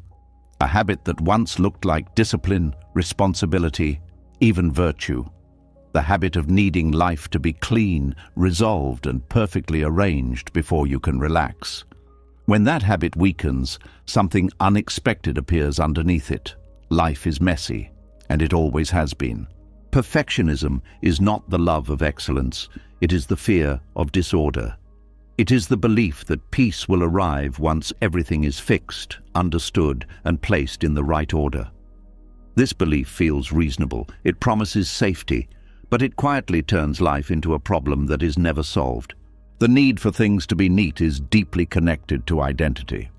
When the inner story loosens, perfectionism often rushes in as a replacement structure. If I can just organize my thoughts, heal my wounds, improve my habits, then I will finally be okay. This promise keeps the mind busy and the nervous system tense. Buddhist wisdom points in the opposite direction. It does not say clarity comes from control. It says clarity comes from seeing what is, even when what is looks unfinished, contradictory, or uncomfortable. Life does not unfold in straight lines. It moves in loops, reversals, and pauses. Perfectionism resists this movement. It wants progress to be visible and permanent. It wants healing to be linear. When life does not cooperate, frustration arises. That frustration is not caused by disorder. It is caused by the refusal to allow disorder. Disorder feels threatening because it cannot be predicted. The mind does not know how to orient itself when there is no clear path. So it creates rules, standards, expectations. These give a sense of direction, but they also create rigidity. Rigidity breaks under pressure. Life applies pressure constantly. Perfectionism also disguises itself as self-improvement. You tell yourself you are just trying to be better. But look closely. Is the effort fueled by curiosity or by dissatisfaction, by openness or by rejection of who you are now? When improvement is driven by rejection, it never ends. There is always another flaw to fix, another layer to clean up. Peace remains conditional. Conditional peace is fragile. It depends on outcomes. Unconditional peace depends on relationship. Your relationship to messiness determines your freedom. Messiness does not mean chaos for its own sake. It means allowing life to unfold without forcing it into an ideal shape. It means letting emotions overlap, plans change, answers remain incomplete. The mind associates messiness with failure, but many of the most meaningful moments in life are messy. Grief is messy, love is messy, growth is messy. Trying to sanitize them removes their depth. Perfectionism flattens experience. It trades aliveness for control. When you allow life to be messy, clarity begins to appear in a different way, not as certainty, but as understanding. You see patterns instead of forcing conclusions. You notice what works and what does not without judgment. Judgment interferes with perception. When you judge disorder as wrong, you stop observing it. You rush to fix it. In doing so, you miss what it is teaching. Disorder often reveals what control was hiding. Emotions surface. Needs become clear. Limits are exposed. This information is essential for wisdom. Buddhist practice emphasizes direct observation over correction. Sit with what is, watch it arise and pass. This practice trains the mind to tolerate ambiguity. Ambiguity is not confusion. It is openness to multiple truths existing at once. Perfectionism demands resolution. Acceptance allows coexistence. You can feel unsure and still act wisely. You can feel incomplete and still be whole. Perfectionism also creates delay. I will rest when this is finished. I will be happy when I improve. I will accept myself when I change. Life becomes a waiting room. Letting life be messy ends the waiting. You meet life as it is now. This meeting is intimate. It removes the distance created by constant evaluation. Evaluation says, this moment is not enough. Acceptance says, this moment is here. From acceptance, response becomes natural. You adjust without self-attack. You clean what needs cleaning without believing everything must be spotless. There is a difference between care and compulsion. Care arises from presence. Compulsion arises from fear. Perfectionism is fear dressed as responsibility, fear of being judged, fear of being unworthy, fear of losing control. When you allow messiness, you face these fears directly. They lose some of their power when they are not hidden behind productivity. Messiness also humanizes you. It softens comparison. You stop measuring yourself against imagined ideals. You see that everyone is navigating uncertainty. This recognition builds compassion for yourself and others. Compassion does not arise from perfection. It arises from shared vulnerability. The mind often resists this vulnerability. It prefers the safety of standards, but standards do not love you back. Presence does.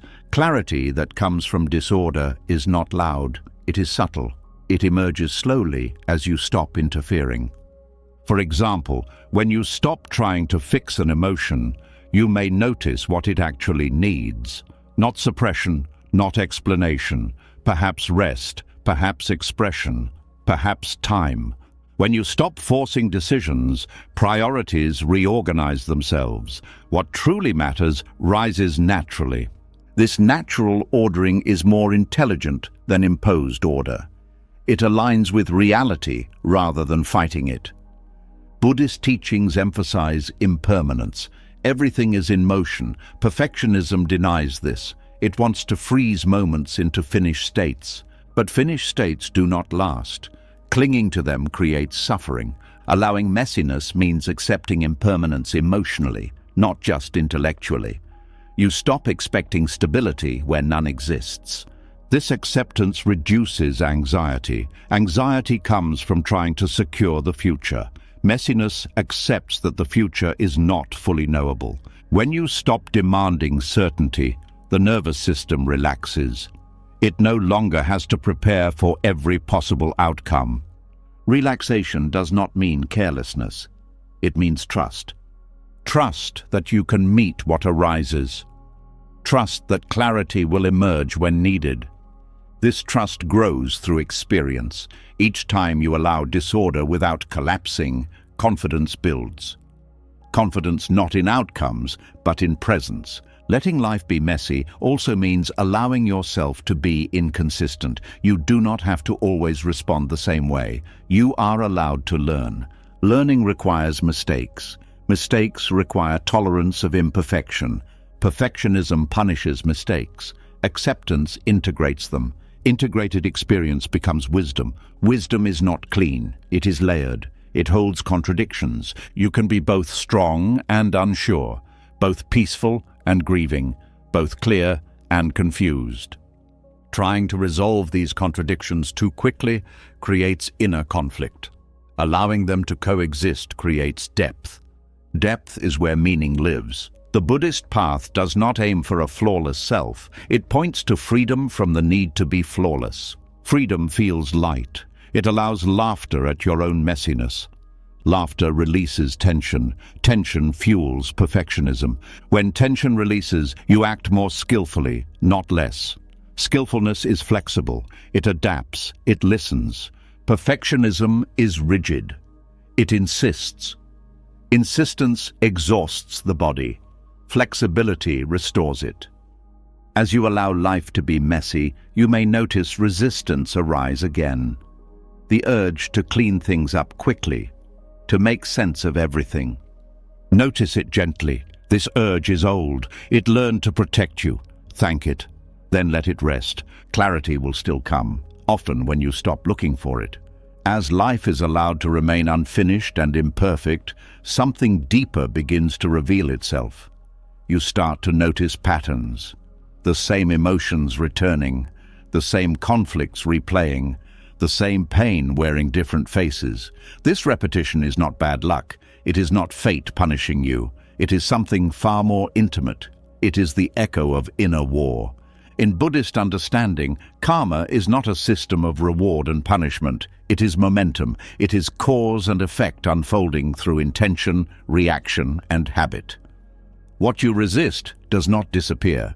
It reshapes itself and returns. Inner war creates karma long before action ever happens. The moment you say no to what is, tension is born. That tension does not stay contained in the moment.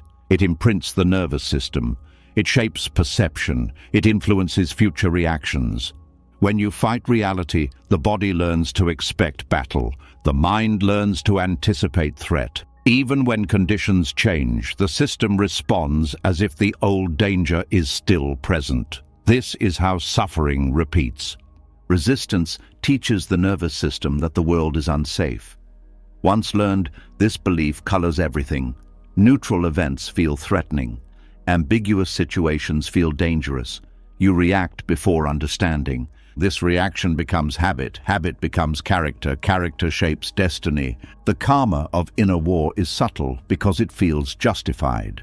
You believe you are protecting yourself. You believe you are correcting what is wrong. But each act of resistance reinforces the belief that life is an enemy. An enemy must be watched, controlled, defeated. This stance creates exhaustion and vigilance. Over time, vigilance becomes identity. You begin to meet life with clenched muscles and narrowed attention. You expect disappointment. You brace for impact. Even joy feels temporary because the system is waiting for the next threat. This waiting is suffering. Inner war also shapes how you relate to others. When you fight your own experience, you fight theirs. You correct emotions. You resist differences. You see people as problems to manage rather than beings to meet. These interactions create feedback loops. Others respond defensively. Conflict escalates. You conclude that the world is difficult. The belief is reinforced. Karma is not destiny. It is pattern, and patterns can be seen. When you notice repeated suffering, look beneath the surface. Ask not what is wrong with life, but where resistance is still active. Often the pain is not new. It is familiar energy moving through a new form. The mind wants to solve this intellectually. It wants explanations. But karma is not resolved by understanding alone. It is resolved by changing relationship. Each moment of non-resistance interrupts momentum. Each moment of acceptance plants a different seed. Seeds do not sprout immediately. This is why acceptance can feel unrewarding at first. You do not see instant results. But beneath the surface, patterns are shifting. When you respond instead of react, the nervous system learns something new. It learns that safety does not require defense. This learning alters future responses. Over time, situations that once triggered you lose their charge. Not because they changed, but because the inner war ended. Inner war also distorts memory. Painful experiences are replayed with resistance, reinforcing the emotional imprint. Acceptance allows memory to settle without reactivation. When memories settle, they stop shaping present perception. You stop expecting the past to repeat. This expectation is a major source of suffering. You anticipate pain before it arrives. Often, it never does, but the body suffers anyway.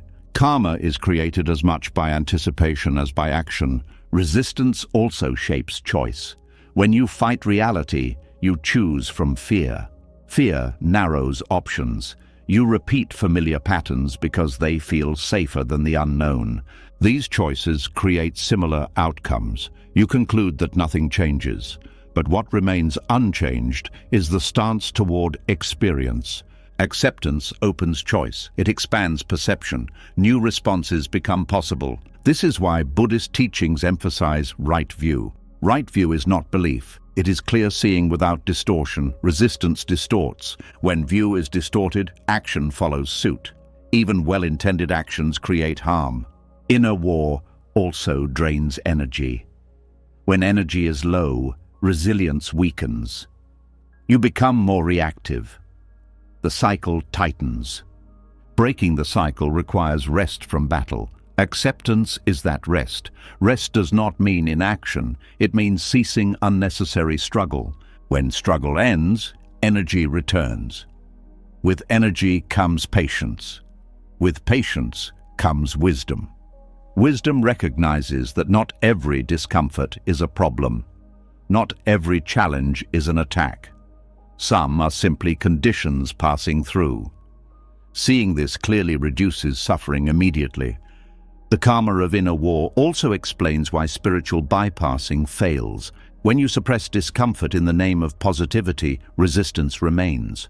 The body remembers. Suppressed resistance resurfaces later, often stronger. Acceptance allows discomfort to move through fully. This completes the cycle. No residue remains to shape the future. Completing cycles is essential. Incomplete experiences linger. They seek resolution through repetition. Repetition is not punishment, it is an invitation to awareness. Each repeated pattern is an opportunity to respond differently.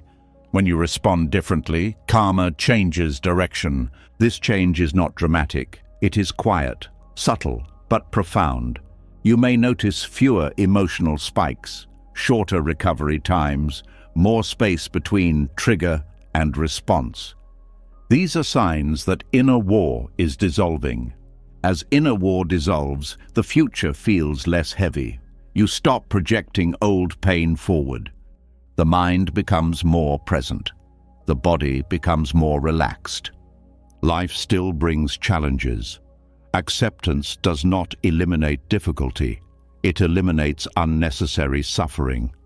This distinction is crucial. Suffering multiplies when pain meets resistance. Pain transforms when it meets awareness. The seeds you plant now shape future experience. Each moment of acceptance plants a seed of ease. Each moment of resistance plants a seed of struggle. This is not moral judgment, it is mechanics. Understanding this brings responsibility without blame. You see your role without condemning yourself. Condemnation is another form of inner war. Gentle awareness is enough. As awareness deepens, you may notice something surprising. Some conflicts resolve without effort. Some emotions fade without explanation. This is the power of non-resistance. When you stop feeding inner war, it starves. And in the space it leaves behind, something else begins to grow. Trust. Trust in change, trust in impermanence. This trust opens the next door. As the inner war quiets and its momentum begins to fade, something fragile but powerful starts to appear. A willingness not to control the future, not to secure outcomes, but to trust movement itself. This is where acceptance stops being a coping tool and becomes something far more radical. Trust is not passive. It is not blind hope.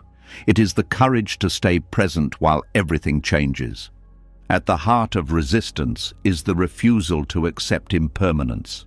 The mind wants things to stay. It wants relief to last, love to remain unchanged, clarity to be permanent. Even when suffering ends, the mind immediately reaches to hold on to the ending. This reaching is subtle, but it recreates tension. Impermanence is not just about loss, it is about movement. Everything that arises is already in the process of changing. This includes pain, fear, joy, and peace. Acceptance means trusting this movement instead of trying to freeze it. Most people think they resist pain. In reality, they resist change. Pain is uncomfortable, but change is threatening. Change dissolves certainty, it dissolves identity, it dissolves control. Acceptance asks you to let go of the illusion that anything can be held forever. This includes the things you love most. This is why acceptance feels radical. It goes against the deepest instinct to cling. Clinging feels like safety, but clinging creates fear. Fear of loss, fear of ending, fear of change. The more tightly you hold, the more anxious you become about what might slip away. Trusting impermanence reverses this pattern. When you stop demanding permanence, fear loosens. You stop asking life to guarantee itself. This trust does not come from belief. It comes from seeing impermanence clearly. You have already lived through countless changes, emotions passed, situations shifted, even identities transformed. You survived every ending so far. The mind forgets this. It treats each change as if it were the first. Acceptance reminds the system of something it already knows. Impermanence is not chaos. It has rhythm. Day follows night. Breath follows breath. Seasons turn. The body ages. Thoughts arise and fade. When you align with this rhythm, resistance weakens. Acceptance is radical because it removes bargaining. You stop saying, "I will accept this if it stays pleasant." You accept even when it does not. This does not mean you stop enjoying happiness. It means you stop trying to own it. Owning happiness is one of the most subtle forms of clinging. When joy appears, the mind immediately says, "I hope this lasts." That hope carries fear inside it, fear of its end. Fear of the end steals presence from the moment itself. You are no longer fully here. You are guarding the future. Trusting impermanence allows you to enjoy happiness without anxiety. You let it come fully. You let it leave fully. There is gratitude without grasping. This is freedom. The Buddha taught that suffering arises not from change, but from craving permanence in a changing world. Acceptance is the antidote because it aligns you with reality instead of against it. Trusting impermanence also softens grief. Loss still hurts. Acceptance does not numb pain. It changes the relationship to it. Grief becomes an expression of love rather than a protest against reality. When you resist loss, grief becomes bitterness. When you accept impermanence, grief becomes honoring. This shift allows grief to move. It does not get stuck. Trusting change also frees you from self-attachment. You stop trying to preserve a fixed version of yourself. You allow growth to happen without fear of losing who you were. Identity becomes fluid. You adapt without panic. You learn without self-betrayal. This fluidity is resilience. Resilience does not come from rigidity. It comes from adaptability. Acceptance trains adaptability by teaching you to stay present while things shift. The nervous system relaxes when it no longer expects stability when none exists. It stops bracing for disruption. Disruption becomes part of the flow. This does not make life predictable. It makes you capable. Trusting impermanence also reduces regret. When you accept that the past could not have unfolded differently, you stop rewriting it mentally. You let the lessons remain without reliving the pain. This acceptance is not indifference. It is maturity. Maturity recognizes that clinging to the past does not protect the future. It only anchors suffering. Trusting impermanence also changes how you relate to desire. Desire no longer feels like lack. It becomes movement, energy, curiosity. When desire is not forced into permanence, it becomes lighter. You pursue without desperation. You enjoy without anxiety. This reduces attachment even to positive experiences. You stop needing them to validate your life. Validation is another form of clinging. Acceptance frees you from needing proof that life is good or meaningful. Meaning arises naturally when you are present. Impermanence also humbles the ego. The ego wants to build something lasting, a legacy, a fixed self. Acceptance reminds you that everything is temporary. This reminder can feel unsettling. It can also feel liberating. You stop carrying the burden of permanence. You are allowed to be unfinished. Trusting impermanence also brings ethical clarity. When you know everything changes, you act with care. You do not postpone kindness. You do not waste moments waiting for the perfect time. Urgency becomes gentler. You do what matters now. Acceptance does not make you passive. It makes you responsive to the moment as it is, not as you wish it to be. Trusting impermanence also dissolves envy. When you see that everyone's circumstances are shifting, comparison loses meaning. What someone has now will change. What you lack now will change. This perspective reduces resentment. It increases compassion. Compassion arises naturally when you see that everyone is navigating change. Impermanence also softens fear of death. Death is the ultimate change. Acceptance does not remove fear entirely, but it places it within a larger context of transformation. Life is change. Death is change. The fear comes from wanting to freeze what cannot be frozen. Trusting impermanence allows you to live more fully now. You stop postponing life. This trust is radical because it asks you to step into uncertainty willingly, to let go of guarantees, to rest without knowing. Rest without knowing feels unsafe at first, but with time, it becomes familiar. The nervous system learns that safety does not depend on certainty. This learning changes everything. You become less reactive, less controlling, less attached, more present. Presence becomes home. Home is not a place that stays the same. It is a way of being that adapts. Acceptance as trust in impermanence is not a single decision. It is a practice, a daily willingness to meet change without armor. Some days this feels easy. Some days it feels impossible. Both are impermanent too. Acceptance includes your inability to accept sometimes. This gentleness is essential. As trust deepens, you notice that peace no longer feels fragile. It does not need protection. It comes and goes, like everything else, and because you no longer cling to it, it leaves less suffering when it goes. As trust in impermanence settles, another paradox appears. You stop clinging, you stop forcing, you stop trying to secure outcomes. And instead of feeling victorious, something in you feels uneasy, almost disappointed, as if you gave up too soon, as if peace arrived wearing the wrong costume. This reaction confuses many people. They taste calm, but it does not feel like success. It feels quiet, ordinary, undramatic. The ego looks at this softness and calls it failure. Peace often feels wrong at first because it does not feed the identity that was built through struggle. The ego was shaped in effort. It learned to measure worth through tension, striving, and endurance. It believes that progress should feel like effort and victory should feel like intensity. When peace arrives without fireworks, the ego feels bypassed. Surrender does not announce itself with applause. It does not validate the story of how hard you tried. It simply ends the fight. And for the ego, ending the fight feels like losing.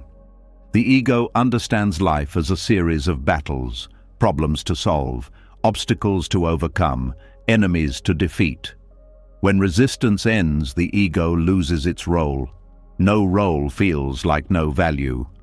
This is why peace can feel empty at first, not because it lacks depth, but because the identity that thrived on struggle no longer knows how to exist. The ego says, if I am not fighting, I must be failing. If I am not improving, I must be stagnating. If I am not striving, I must be giving up. These thoughts are not truth. They are withdrawal symptoms from effort-based identity. Effort-based identity believes that tension equals meaning. When tension drops, meaning seems to vanish. The mind panics and tries to recreate struggle to feel alive again. This is why people sometimes sabotage calm. They pick fights, they overthink, they create problems, not consciously but out of habit. Peace feels unfamiliar because it is not dramatic. It does not stimulate adrenaline. It does not create urgency. It does not promise future reward. It is simply here. The ego finds this threatening because it cannot take credit for presence. Presence does not belong to anyone. Surrender is misunderstood because it sounds like collapse, but collapse is forced. Surrender is voluntary. Collapse is helplessness. Surrender is clarity. When you surrender, you stop trying to control what cannot be controlled. You stop insisting on outcomes. You stop negotiating with reality. This frees energy that was trapped in resistance. But the ego does not feel freed. It feels dismissed. The ego equates control with responsibility. Letting go of control feels irresponsible to it. It believes something terrible will happen if it is not in charge. Yet when surrender is genuine, nothing falls apart. In fact, things often become simpler, decisions feel clearer, actions feel more precise. Life flows with less friction.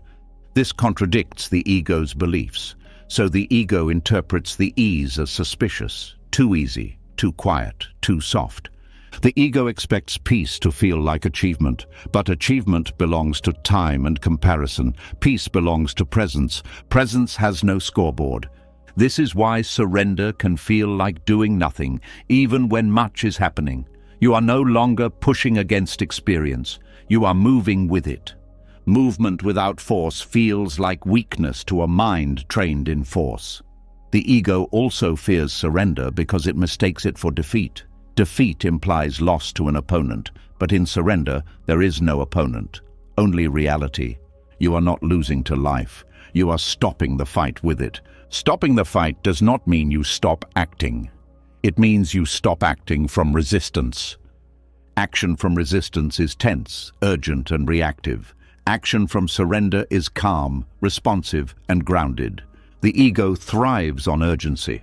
Urgency creates importance. Surrender dissolves urgency. Importance fades. This can feel like insignificance. Insignificance terrifies the ego because it equates being special with being valuable. Awareness does not need to be special. It simply is. When surrender deepens, the ego may produce thoughts like, I should be doing more, I am falling behind, this can't be right. These thoughts are attempts to regain control. Do not fight them. Fighting them recreates the battle. Notice them as symptoms of transition. The body is learning a new way of being. The mind lags behind. Surrender often feels like giving up on an imagined future. The future where everything finally makes sense. The future where you are finally enough. Letting go of that future feels like loss. But that future was a carrot. It kept you running. Peace arrives when you stop chasing it. This stopping feels like failure only because success was defined incorrectly. Success was defined as becoming someone else. Peace is about being where you are. The ego believes that becoming equals progress. Awareness recognizes that being is already complete. This does not mean growth stops. Growth continues naturally, but it is no longer driven by self-rejection. Self-rejection fuels striving. Surrender removes self-rejection. The ego interprets this as complacency, but complacency is numb. Surrender is alive. You feel more, not less, but without drama. This lack of drama can feel disappointing. The ego expected transformation to feel grand. Instead, it feels ordinary. Ordinary is threatening because it does not elevate the ego. Yet ordinary is where life actually happens. Surrender also exposes how much effort was unnecessary. This realization can sting. The ego resists admitting wasted energy. It would rather believe the struggle was required. Peace reveals that much of the struggle was optional.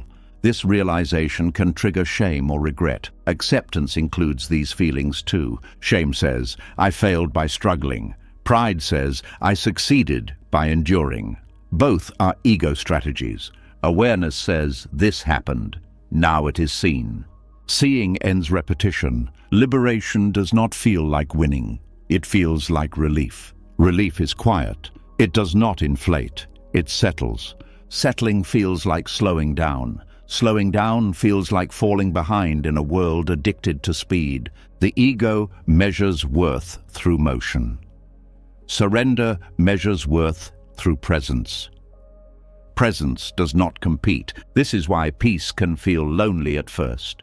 You are no longer running with the crowd. You are standing still. Standing still reveals what movement hid. It reveals the simplicity of being alive, breathing, feeling, existing without justification. This simplicity can feel underwhelming. The ego wants more. More is never enough. Surrender accepts enough. Enough does not mean settling for less. It means recognizing fullness. Fullness does not shout, it rests. As surrender stabilizes, the ego slowly relaxes. It learns that nothing bad happens when it steps back. In fact, life becomes easier. This learning takes time. The ego has spent years believing it was necessary. Patience is required. Not with life, but with the mind. Each time peace feels like failure, notice who is judging. It is not awareness. Awareness does not judge peace. Awareness rests in it. The sense of failure fades as the system adjusts. Peace becomes familiar. The ego finds new roles that do not require struggle. Creativity emerges. Compassion deepens. Clarity sharpens. None of this needs effort. Peace stops feeling like defeat and starts feeling like home. Not a perfect home, a lived-in one. As peace slowly stops feeling like failure and begins to feel like home, another habit of the mind comes into focus. a habit so common it is rarely questioned. The need for answers, the need for resolution, the need for everything to make sense before you can finally rest. Most people believe closure is necessary for peace. They believe that once they understand why something happened, once the story is complete, once the loose ends are tied, then they will be free. Until then, they wait, they replay, they search, they hold tension in the body without realizing it. This waiting quietly drains life. The need for closure is not about truth. It is about control. It is the mind trying to stabilize itself by finishing the story. When something remains unresolved, the mind feels exposed. It does not know where to place the experience, so it keeps returning to it. Unresolved experiences feel heavy, not because they are incomplete, but because they are resisted. The resistance says, this should have ended differently. There should be an explanation. There should be justice. There should be clarity. But life does not always provide these things, and when the mind insists on them, suffering continues. Acceptance changes this relationship completely. When you accept an experience fully, even without understanding it, the nervous system relaxes. The body stops bracing for an answer that may never come. This is the quiet freedom of not needing closure. Closure is often confused with healing, but healing does not require resolution. It requires allowance. When an experience is allowed to exist as it is, without demand, its emotional charge begins to dissolve. The mind wants to explain pain because explanation feels like mastery. If I understand it, I can contain it. But containment is not the same as release. Release happens when the body no longer needs to protect against the memory. Memories are not stored as stories alone. They are stored as sensations: tightness, heat, constriction.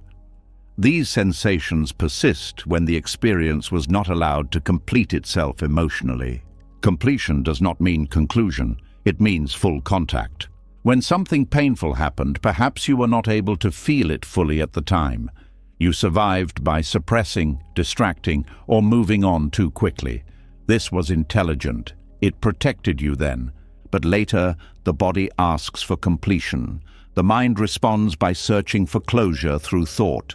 This does not work because the body does not process through explanation. It processes through presence. Acceptance allows the body to feel what was once too much, slowly, safely, without forcing. When you stop needing closure, you stop interrogating the past. You stop asking it to justify itself. You allow it to be what it was. This allowance is not approval, it is recognition. Recognition says, this happened, it affected me, and it does not need to make sense for me to be at peace now. This realization is deeply liberating. Many people stay trapped in old pain because they believe they cannot move forward without answers. But answers often come too late, or not at all. Waiting for them ties your peace to conditions you cannot control. Not needing closure returns peace to the present. The mind fears this because it equates unresolved with unsafe. But unresolved does not mean ongoing. It means incomplete narrative, not incomplete experience. When you accept that some experiences will never fit neatly into a story, the story loses its grip. The emotional energy bound to the need for resolution begins to unwind. This unwinding feels like softening. The chest loosens, the breath deepens. The body stops replaying the moment. You may notice that memories arise with less intensity. They no longer hijack the present. They feel distant, neutral, informational. This does not mean you forget. It means you are no longer reliving. Reliving is caused by resistance. Acceptance allows memory to remain in the past. The need for closure also affects relationships. Many people carry unfinished conversations in their minds for years. Words they wish they had said. Apologies they never received. Endings that never came. These unfinished loops consume energy. Acceptance does not rewrite these conversations. It releases the demand that they be completed. You realize that peace does not require the other person to understand, apologize, or change. Peace requires you to stop waiting. Waiting keeps the wound open. Letting go does not mean what happened was okay. It means you are no longer organizing your inner life around it. This is not indifference, it is self-respect. The mind often resists this because it fears injustice. If I let go, it means they got away with it. But holding on does not correct injustice, it only extends suffering. Justice and peace are not the same process. One can be pursued externally. The other is cultivated internally. Acceptance allows you to separate these. You can still set boundaries, you can still speak truth, you can still act, but you no longer need emotional resolution from the past to be whole now. This separation is crucial. The need for closure also shows up in spiritual seeking. People want final answers, ultimate understanding, a moment where everything clicks and stays clicked. But awakening is not a conclusion, it is an ongoing openness. Trying to finalize understanding creates rigidity. Acceptance keeps understanding fluid. When you stop needing closure, curiosity replaces compulsion. You no longer interrogate experience, you observe it. Observation is gentle, compulsion is forceful. The nervous system responds differently to each. Compulsion tightens, observation relaxes. This is why acceptance feels calming even when questions remain unanswered. Unanswered questions are not a threat to awareness, they are only a threat to the ego. The ego wants certainty to feel important. Awareness is comfortable with mystery. Mystery does not destabilize awareness, it enriches it. When you accept mystery, you stop filling silence with thought. Silence becomes spacious rather than uncomfortable. In that space, unresolved experiences lose their urgency. They no longer demand attention. They are allowed to fade naturally. Fading does not mean erasing, it means releasing emotional charge. You can remember without reacting. You can recall without reliving. This is freedom. Freedom is not about fixing the past. It is about no longer living inside it. Acceptance brings you fully into now. Now does not need closure. It needs presence. Presence meets life as it is, not as it should have been. The body recognizes this immediately. It stops bracing for explanation. It stops scanning memory for danger. Rest becomes possible. Rest is the signal that the system no longer expects something to resolve.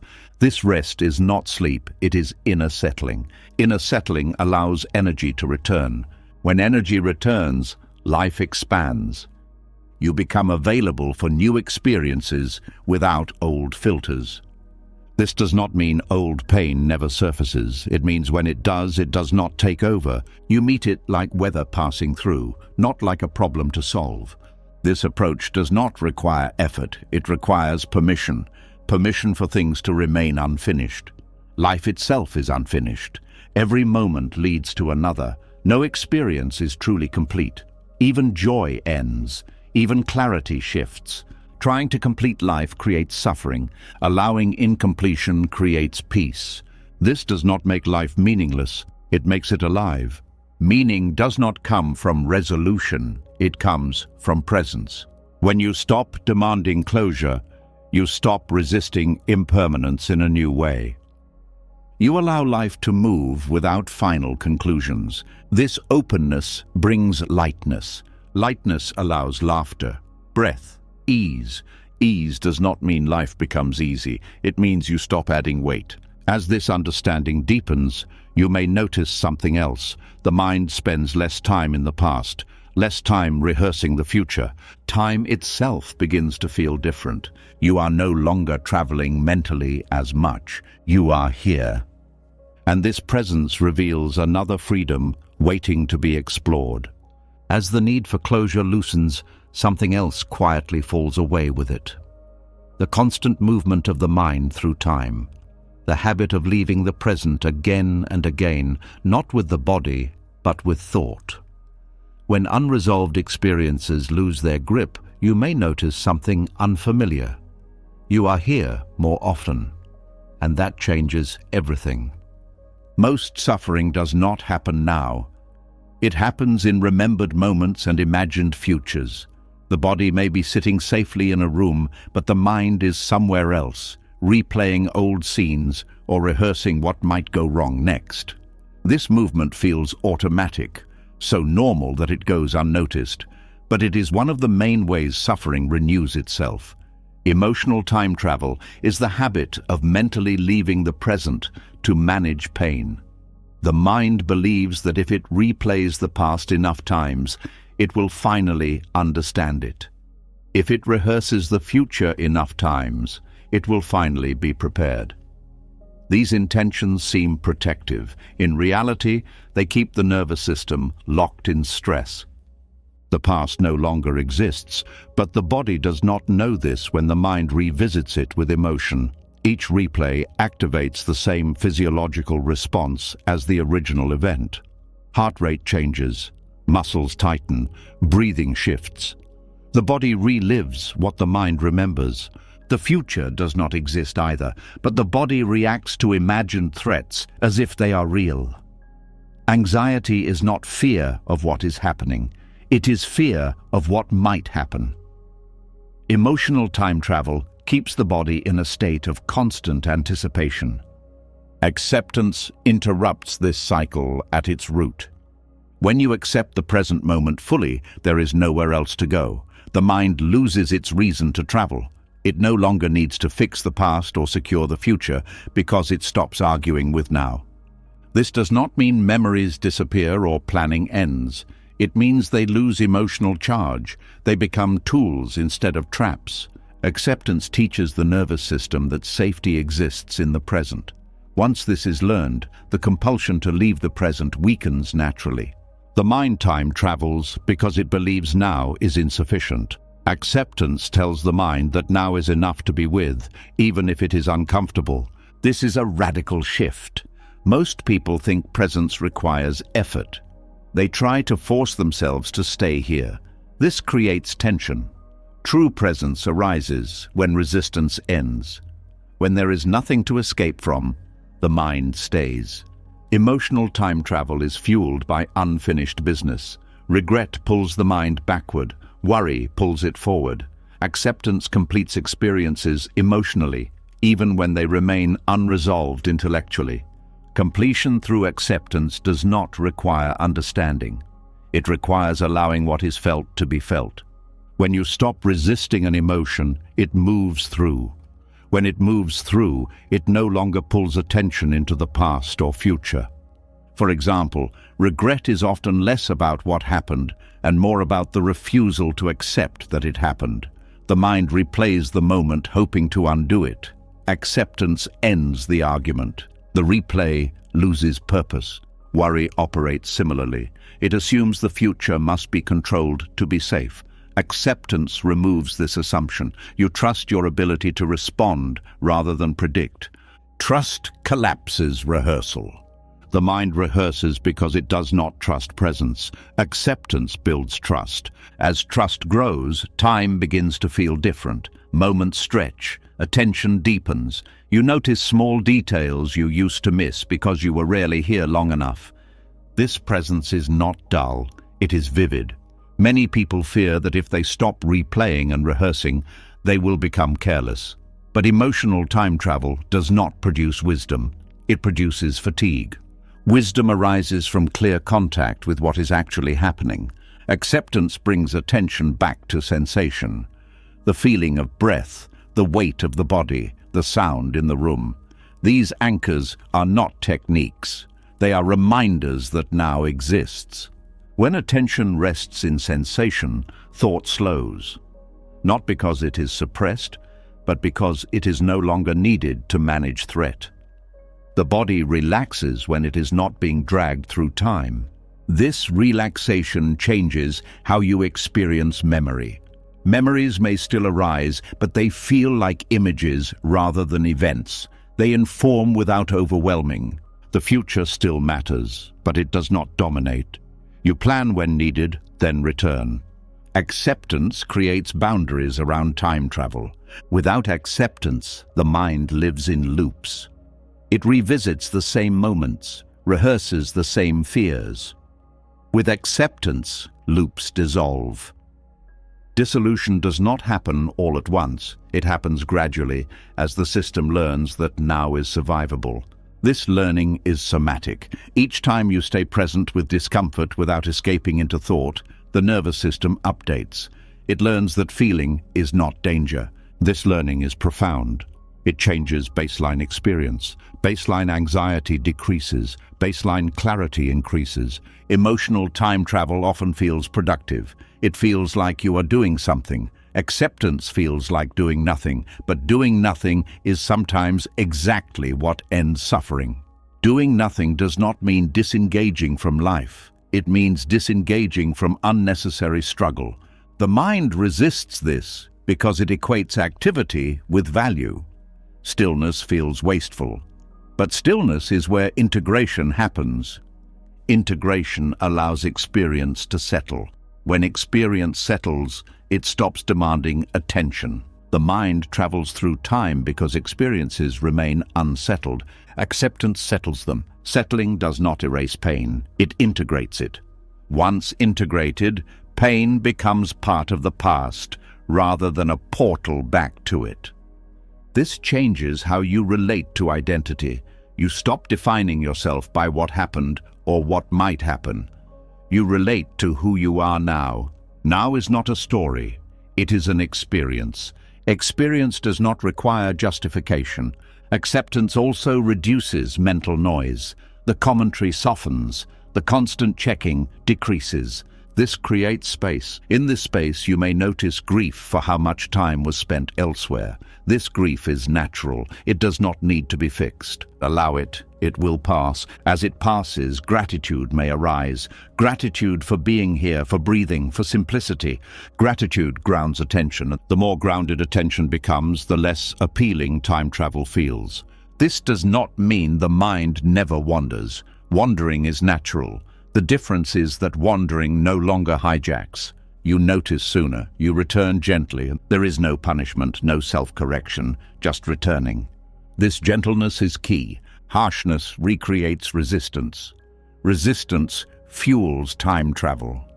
Gentleness keeps you here. Acceptance also reveals how much emotional time travel was driven by fear of inadequacy, the belief that you must be different to be okay. Acceptance dissolves this belief. You are allowed to be here as you are. This permission removes urgency. Urgency is the engine of time travel. When urgency fades, presence stabilizes. Presence does not eliminate problems.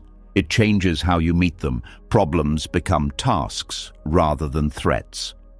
Tasks are addressed in time.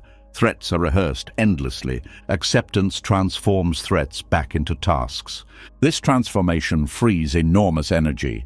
Energy returns to the body. You feel less drained, more alive. Life feels closer. As emotional time travel ends, you may notice something unexpected. Silence. Not external silence, but internal. This silence is not emptiness. It is spacious awareness. Spacious awareness allows choice. Choice allows freedom. Freedom is not about escaping life. It is about staying with it fully. As the mind spends less time replaying the past and rehearsing the future, another pattern quietly steps into the light. A familiar pause. A delay that feels reasonable, even responsible. The thought that says, "not yet." The belief that peace, presence, or acceptance must wait until you are more prepared. This belief feels harmless. It feels wise, but it is one of the most persistent forms of resistance. Readiness is a story the mind tells to justify postponement. It sounds practical, but underneath it carries fear. Fear of feeling too much, fear of failing, fear of losing control. The mind says, "I will accept life once I am stronger, calmer, clearer, more healed." Until then, it holds back. Holding back keeps the nervous system tense. It signals that now is not safe yet, that something is missing, that life must be delayed. But life does not pause while you prepare. The idea of readiness assumes there is a future version of you who will finally be capable of meeting life fully. This future self feels confident, balanced, and unshaken. The present self feels inadequate by comparison. Acceptance is postponed until the upgrade arrives. This postponement creates a subtle self-rejection. You are not allowed to be fully here as you are. You must first become someone else. This belief shapes how you relate to everything. You wait to rest until work is done. You wait to be present until anxiety is gone. You wait to be at peace until circumstances improve. Each wait reinforces the message that now is not enough. The myth of readiness thrives on conditions. It says, once this changes, then I can accept. Once I feel better, then I can be present. Once I understand more, then I can let go. But readiness never arrives because it is not a state. It is a moving target. Each time you think you are close, the mind raises the bar. There is always another reason to wait, another adjustment to make, another layer to fix. This endless preparation keeps you from the very thing you are preparing for. Acceptance does not require readiness, it creates readiness. When you accept life as it is, even while feeling unprepared, something shifts. The body relaxes slightly, the mind stops bracing, capacity increases. Capacity does not come from preparation alone. It comes from contact. Avoidance masquerading as preparation limits growth. Meeting experience builds it. Think about how people learn to swim. No amount of reading prepares the body for water. At some point, contact must happen. The body learns by doing, not by waiting. Life works the same way. You learn to meet emotions by meeting them. You learn to handle uncertainty by standing in it. You learn to be present by being present, not by rehearsing it mentally. The mind fears this because contact feels risky. Preparation feels safer, but safety built on avoidance is fragile. The nervous system becomes resilient through experience, not anticipation. Waiting to be ready also keeps identity intact. As long as you are not fully present, you can maintain the story of who you will become. This story protects you from confronting who you are now. But who you are now is not a problem to solve. It is a reality to meet. Meeting it does not mean approving everything about yourself. It means stopping the delay. Delay drains life. You miss moments while waiting for permission to be present. Readiness also appears in spiritual seeking. People wait for the right teacher, the right practice, the right understanding. They believe that once they know enough, acceptance will be natural. But acceptance is not a reward for understanding. It is the ground that allows understanding to deepen. Trying to understand life before accepting it is like trying to see clearly while squinting. Acceptance opens perception. Readiness closes it. The myth of readiness also shows up in relationships. You wait to be open until you feel safe. You wait to forgive until you receive an apology. You wait to love fully until guarantees are made. These waits keep distance alive. True connection requires vulnerability. Vulnerability does not wait for readiness. It happens in the moment of openness. Openness feels dangerous to the ego because it removes control. But control has already been shown to exhaust the system. Readiness is often just control in disguise. The mind says, once I am ready, I will accept. What it means is, once I feel in control, I will relax. But control is never complete. There is always uncertainty. Acceptance says, I will relax now, even without control. This decision feels radical. It goes against training. You are taught to prepare, plan, and perfect before acting. This training has value in practical matters, but it does not translate to inner peace. Inner peace does not improve with delay. Waiting to be ready also strengthens fear. Each delay reinforces the belief that the experience is dangerous. The mind says, if I am not ready yet, it must be too much.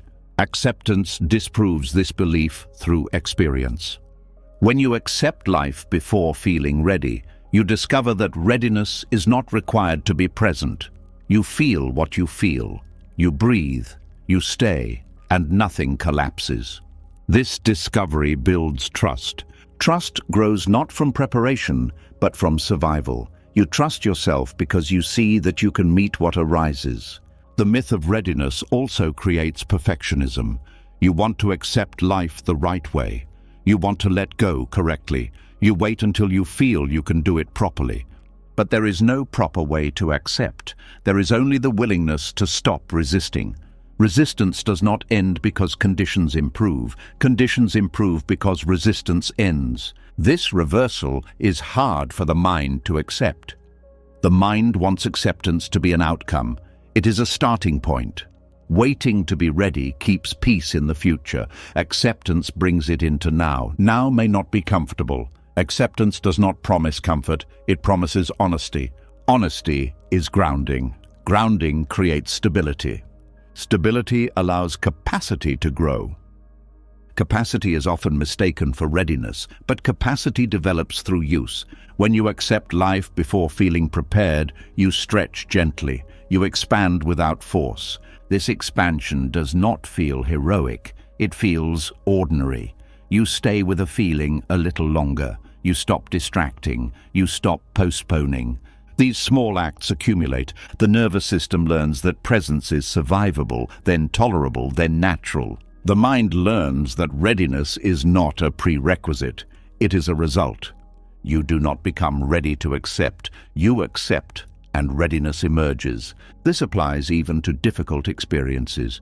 Grief does not wait for readiness. Loss does not schedule itself. If acceptance required readiness, peace would be impossible. Yet people survive grief by meeting it as it comes. They do not prepare. They endure. They feel. They adapt. Adaptation happens because acceptance happens. Waiting to be ready also creates a subtle hierarchy of experience.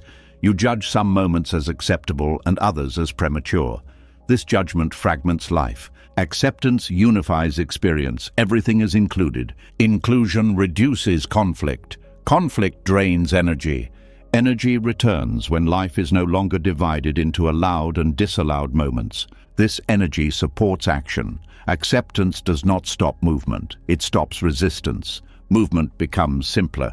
You do what is needed now. Readiness often asks for guarantees. Acceptance offers none. It offers presence. Presence is enough. The fear beneath readiness is the fear of inadequacy. The belief that you are not enough yet to meet life. Acceptance challenges this belief directly. It says, you are enough to be here now. This does not mean you are finished. It means you are allowed. Being allowed changes everything. When you allow yourself to meet life before feeling ready, you stop abandoning yourself. You stop standing outside experience, waiting for permission. Permission comes from you. Each moment you choose to stay instead of delay, resistance weakens. Life becomes less intimidating. You realize that readiness was never missing. It was created by avoidance. As avoidance fades, confidence grows quietly. Confidence not in control, but in presence. Presence does not need preparation. It only needs willingness. As the habit of waiting to be ready dissolves, something else becomes easier to notice. A constant pull, a leaning forward of attention, a sense that something is missing and must be found elsewhere. This pull has many names, but it is usually called desire, and it has been misunderstood for a very long time. Desire is often treated as the enemy of peace, something to suppress, control, or rise above. Many teachings frame it as weakness or moral failure, but this framing creates more resistance, not less. When you look more closely, desire is not evil, it is intelligent. It just happens to be looking in the wrong direction. Desire is movement, it is energy. It is awareness trying to complete itself. At its core, desire is the feeling that something is needed for wholeness. The problem is not the energy itself. The problem is where the energy is pointed. When desire points outward, it looks for fulfillment in objects, achievements, people, or states of mind. It says, if I get this, then I will be okay. If I reach that, then I will rest. This outward search keeps awareness moving away from itself. The mind believes satisfaction lives somewhere else, so it keeps reaching. This reaching creates tension. The body leans forward. The breath tightens slightly. Attention narrows. The present moment feels like a waiting room instead of a place to live. Desire promises relief but rarely delivers it for long. Even when you get what you want, the relief fades. Another desire replaces it. This cycle is not a personal failure. It is structural. Desire is awareness mistaking objects for completion. Awareness is naturally whole. It does not lack. But when awareness identifies with thought and story, it forgets itself. It feels incomplete. Desire arises to solve this imagined lack. Craving is not proof that something is wrong with you. It is proof that awareness has turned outward. When you see desire this way, your relationship to it changes. Instead of fighting it, you become curious about it. What is this energy actually seeking? If you listen closely, desire is not asking for the object it claims to want. It is asking for relief, for rest, for wholeness, for peace. But objects cannot provide these permanently because they are impermanent themselves. Desire is intelligence because it is trying to return awareness to fullness. It just uses the wrong map. Suppressing desire does not solve this. Suppression is another form of resistance. It tightens the system and creates shame. Shame fuels more desire. Indulging desire blindly also does not solve it. Indulgence reinforces the belief that fulfillment is external. The cycle continues. Acceptance offers a third option. Not suppression, not indulgence, understanding. When desire arises, instead of acting it out or pushing it away, you stay with the sensation of desire itself. You feel the pull, the warmth, the urgency, without labeling it as bad. This is a radical shift. When you stay with desire without moving toward an object, something unexpected happens. The desire begins to change. It softens, it spreads, it loses its sharp edge. This is because the energy of desire was never meant to move outward. It was meant to return inward. Desire is awareness trying to know itself, but getting distracted by forms. When you turn attention toward the feeling of desire rather than its target, awareness begins to recognize itself again. The sense of lack diminishes. This does not mean desire disappears forever. It means it loses its compulsive quality. Compulsion comes from misunderstanding. Understanding restores choice. The Buddha did not teach the elimination of desire as energy. He taught the ending of craving as attachment. Attachment is desire fused with belief. Belief says, I need this to be complete.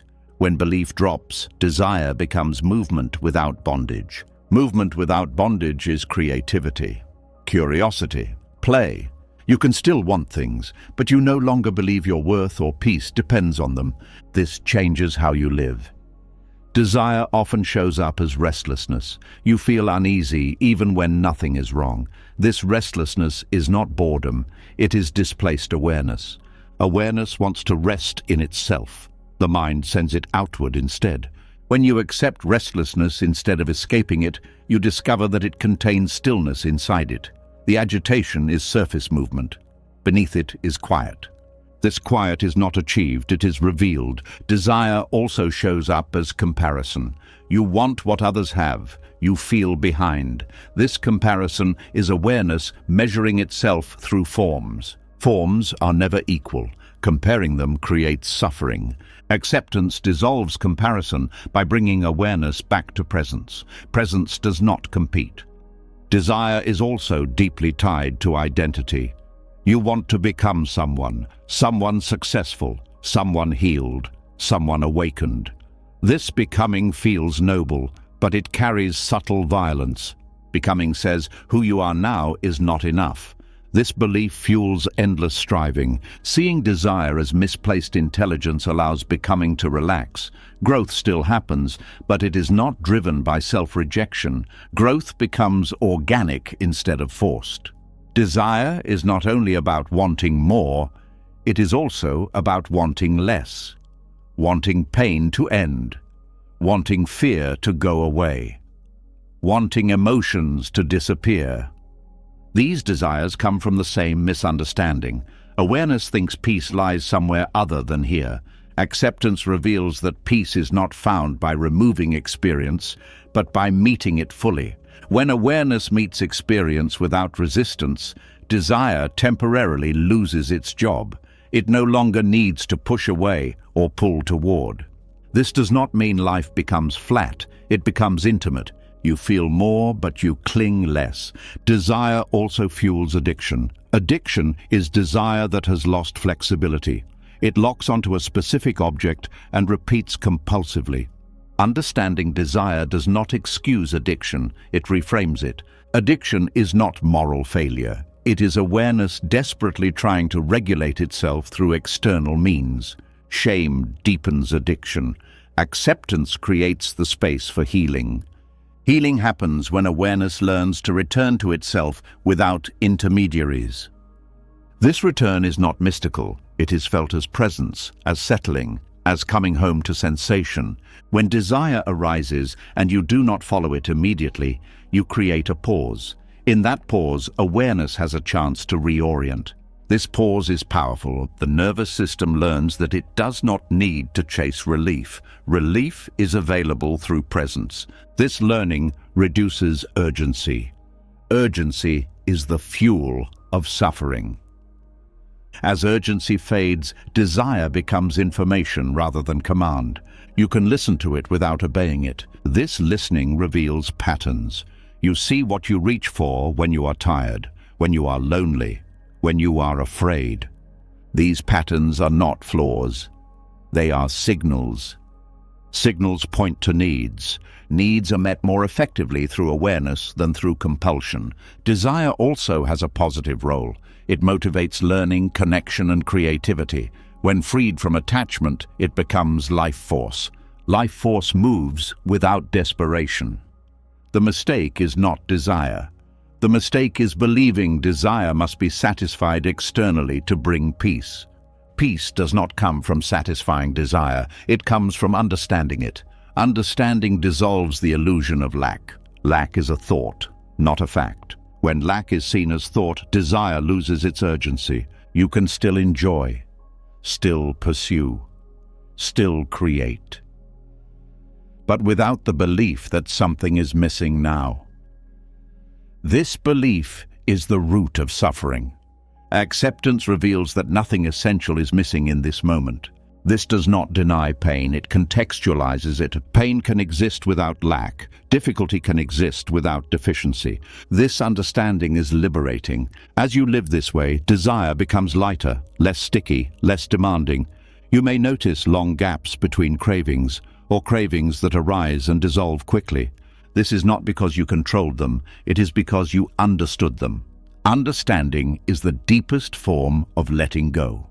As desire stops pulling awareness outward so forcefully, awareness rests more naturally in itself. This resting feels like contentment without reason. Contentment without reason is peace. This peace does not depend on fulfillment. It exists even while desire comes and goes.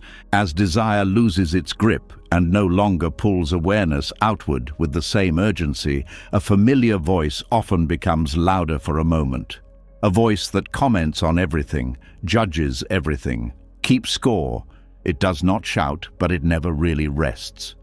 This is the inner prosecutor, and it has been running the courtroom of your mind for a very long time. The inner prosecutor believes its job is to protect you. It points out mistakes before others can. It criticizes weaknesses so you can fix them. It compares you to ideals so you will improve.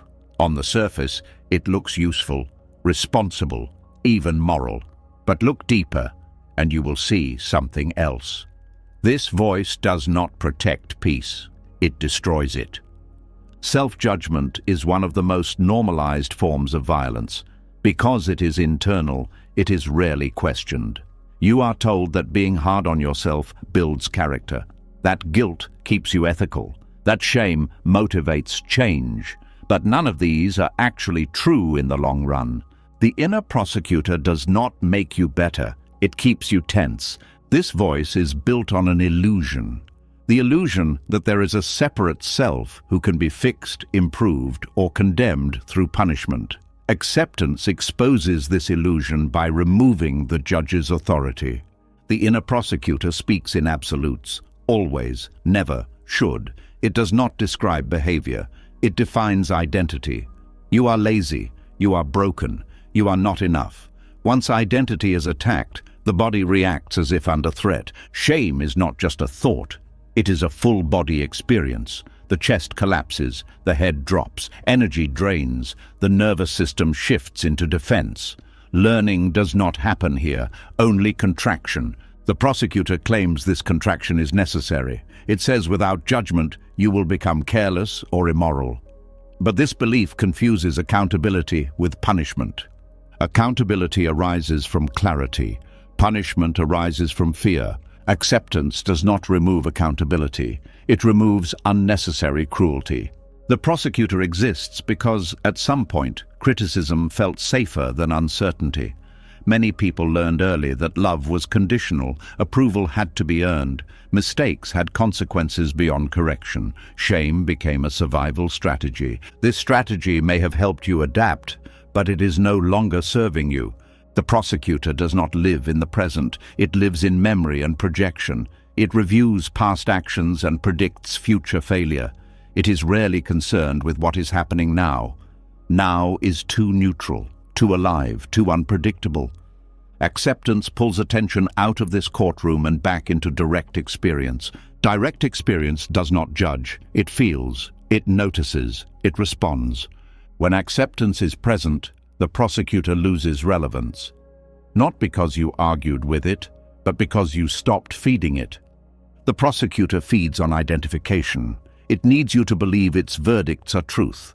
Acceptance creates distance. You hear the voice without becoming it. This distance is subtle. It is not dissociation, it is clarity. Clarity reveals that the prosecutor is not you. It is a pattern of thought conditioned by fear and habit. Seeing this clearly is liberating. At first, the prosecutor may get louder. This is normal. When a system senses loss of control, it escalates. It tries to regain authority through intensity. Do not fight it. Fighting creates another courtroom. Instead, notice the tone, the urgency, the harshness. Notice how little compassion lives there. This noticing weakens identification. The prosecutor thrives on secrecy. Awareness exposes it. Acceptance also reveals something uncomfortable. The prosecutor is often fueled by hidden pride, a belief that you should be better than you are, that you should not struggle, that you should have figured it out by now. This pride keeps the prosecutor alive. It says, I expect more from you because you are special. When reality does not meet this expectation, judgment follows. Acceptance dissolves this pride by grounding you in humanity. You are not exempt from difficulty. You are not behind. You are not defective. You are living. Living includes error, confusion, growth, change. The prosecutor rejects this reality. Acceptance embraces it. When you accept your humanity, self-judgment softens. You no longer need to punish yourself for being human. This does not mean you stop learning. Learning becomes gentler, more effective. Mistakes become information rather than evidence of failure. The body responds immediately to this shift. Tension decreases, energy returns, creativity opens. Creativity cannot survive under constant judgment. It requires safety. Safety does not come from perfection. It comes from acceptance. The inner prosecutor also distorts motivation. It uses fear to push you forward. Fear can produce short-term action, but it destroys long-term vitality. Acceptance-based motivation comes from care. You act because you value life, not because you fear punishment. This change in motivation feels lighter, sustainable. The prosecutor also interferes with compassion. When you judge yourself harshly, you judge others harshly, even if silently. Acceptance softens both. You begin to see behavior as conditioned rather than evil. This does not excuse harm, it contextualizes it. Context allows response instead of reaction. The prosecutor is obsessed with fairness. It keeps score, it compares. It demands equal outcomes. But life is not a courtroom, it is a process. Acceptance allows process. The prosecutor demands verdicts. Verdicts freeze movement. Process allows change. When the prosecutor quiets, time feels different. You stop dragging the past forward as evidence. You stop building cases against yourself. The mind becomes quieter not because thoughts disappear, but because hostility disappears. Hostility towards self is exhausting. Ending self-judgment does not require affirmations. It requires recognition. Recognition that the prosecutor is not reality. It is commentary. Commentary can be observed. Observation removes power. This does not happen overnight. The prosecutor has been rehearsed for years. It will return. Each return is an opportunity to see more clearly. Seeing is enough. There is also grief in this process. Grief for how long you believed the prosecutor, how much pain it caused, how many moments were lost to self-attack. Let this grief move. Do not judge it. Grief is part of healing. As the prosecutor loses authority, another quality emerges: self-trust. Self-trust does not mean confidence in outcomes. It means confidence in presence. You trust that you can meet what arises without destroying yourself. This trust is revolutionary. With trust, you no longer need constant evaluation. You can act and adjust. Adjustment is flexible. Judgment is rigid. Life requires flexibility. Acceptance is the soil where flexibility grows. Without the prosecutor, you may fear becoming irresponsible, but responsibility does not come from fear. It comes from care. Care arises naturally when you are not at war with yourself. This care extends outward. You become more patient, less reactive, more present. You do not lose standards, you lose cruelty. Cruelty was never wisdom. The death of the inner prosecutor does not mean silence forever. It means loss of dominance. The voice may still speak, but it is no longer the authority. Awareness becomes the authority. Awareness does not punish. It understands. Understanding leads to change without violence. This is the deepest form of growth. As self-judgment fades, you may notice stillness feels less threatening. Silence feels safer. You no longer need to fill space with correction. Space becomes nourishing. As the inner prosecutor loses its authority and the constant self-attack begins to quiet, something unexpected often happens. Silence appears, space opens, and instead of feeling relief right away, many people feel uneasy, restless, exposed, as if something important is missing. This reaction surprises them. They thought peace would feel safe. Instead, it feels unfamiliar. Stillness feels threatening not because it is dangerous, but because the mind has been trained to distrust it. The conditioned mind learned early that movement equals safety. Thinking, planning, fixing, worrying, judging, these became ways to stay alert. Alertness once mattered. It helped you adapt. It helped you survive. Over time, alertness became constant. Stillness began to feel like vulnerability. The mind equates silence with loss of control.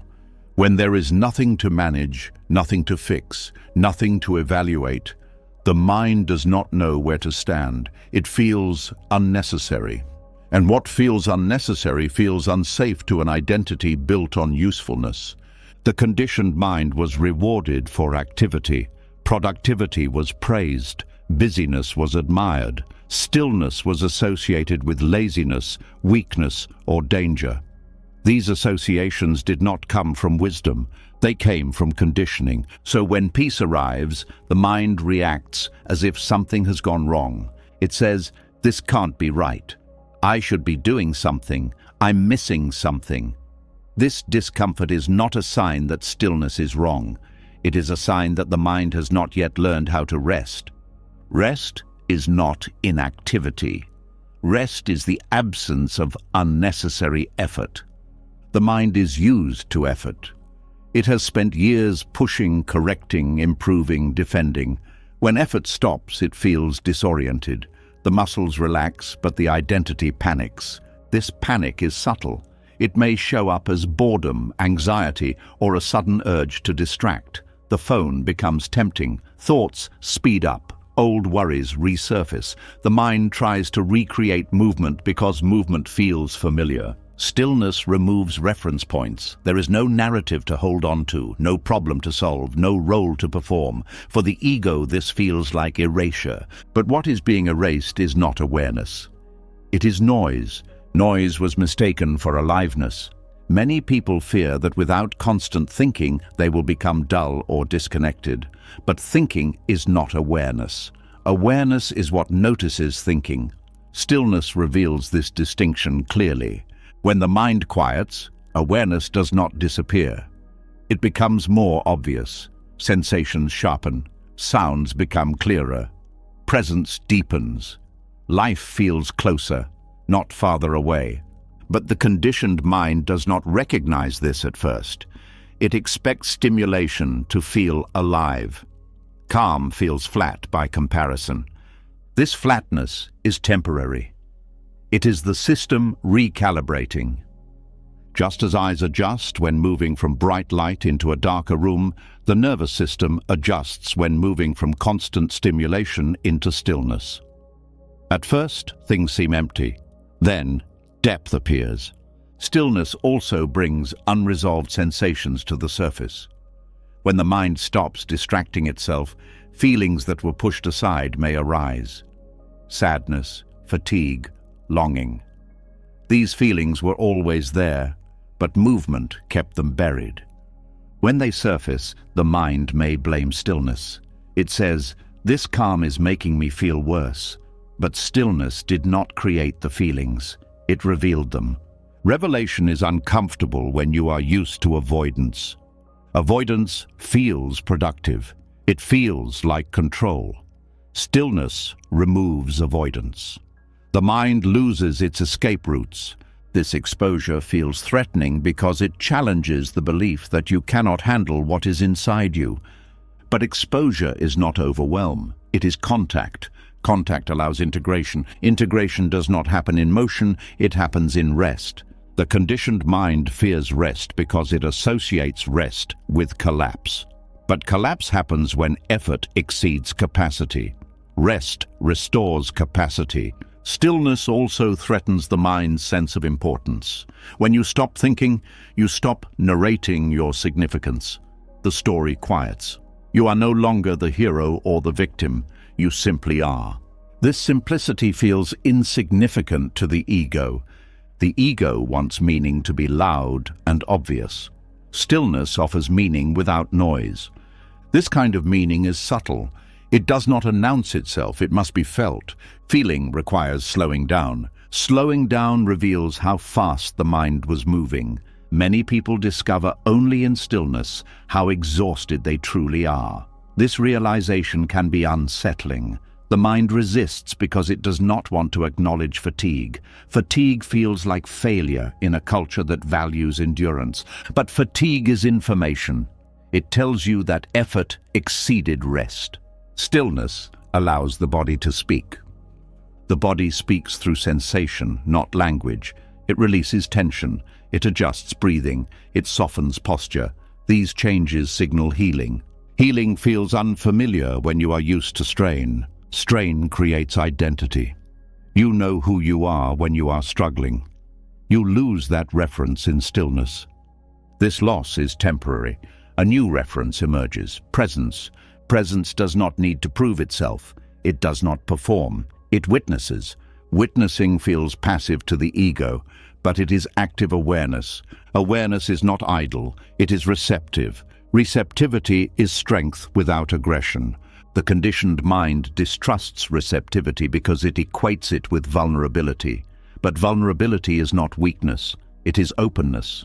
Openness allows connection with yourself, with others, with life. Stillness also exposes the habit of constant self-monitoring. You may notice how often you check your state.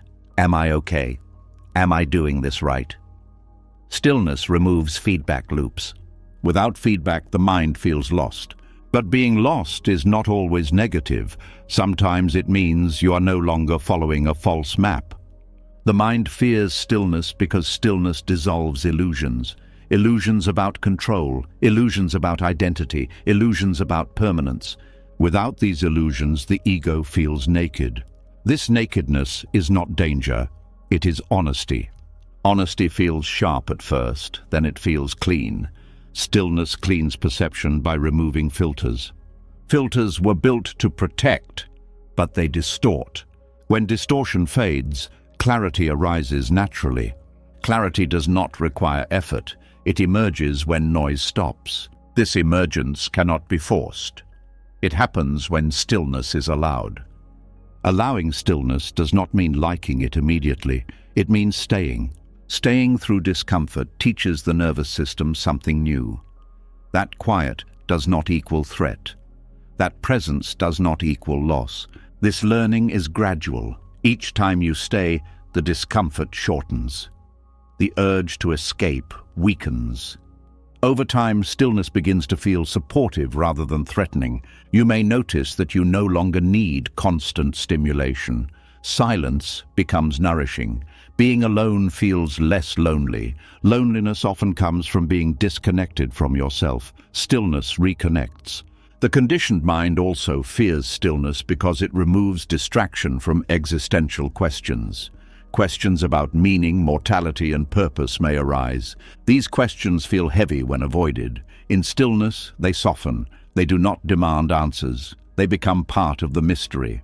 Mystery is uncomfortable for a mind trained to solve, but mystery is where humility lives.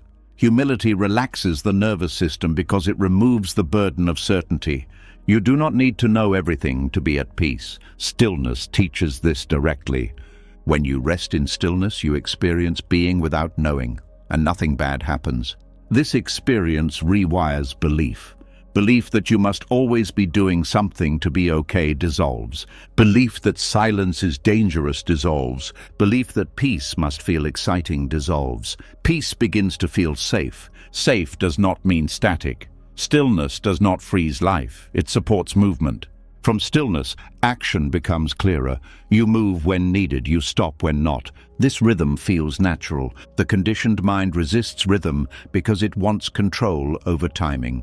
Stillness trusts timing. Trusting timing reduces anxiety. Anxiety thrives on urgency. Stillness removes urgency. When urgency drops, compassion increases. You become less reactive, more patient. Patience is not delay, it is spaciousness. Spaciousness allows choice. Choice allows freedom. Freedom does not mean constant happiness. It means you are not pushed around by discomfort. Stillness builds this freedom. It does so quietly, without spectacle. This is why it is often overlooked. But once the nervous system learns that stillness is safe, peace stops feeling threatening.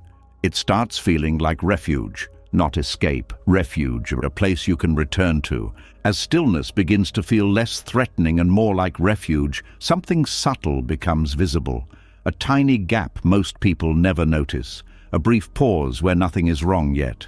A space that exists before the mind steps in to explain, judge, or label. This space is where peace either survives or disappears. Life itself does not speak in words. It arrives as sensation, sound, movement, and feeling. Meaning comes later. Meaning is added. And the moment meaning is added, suffering often begins. There is always a difference between what happens and what you say about what happens.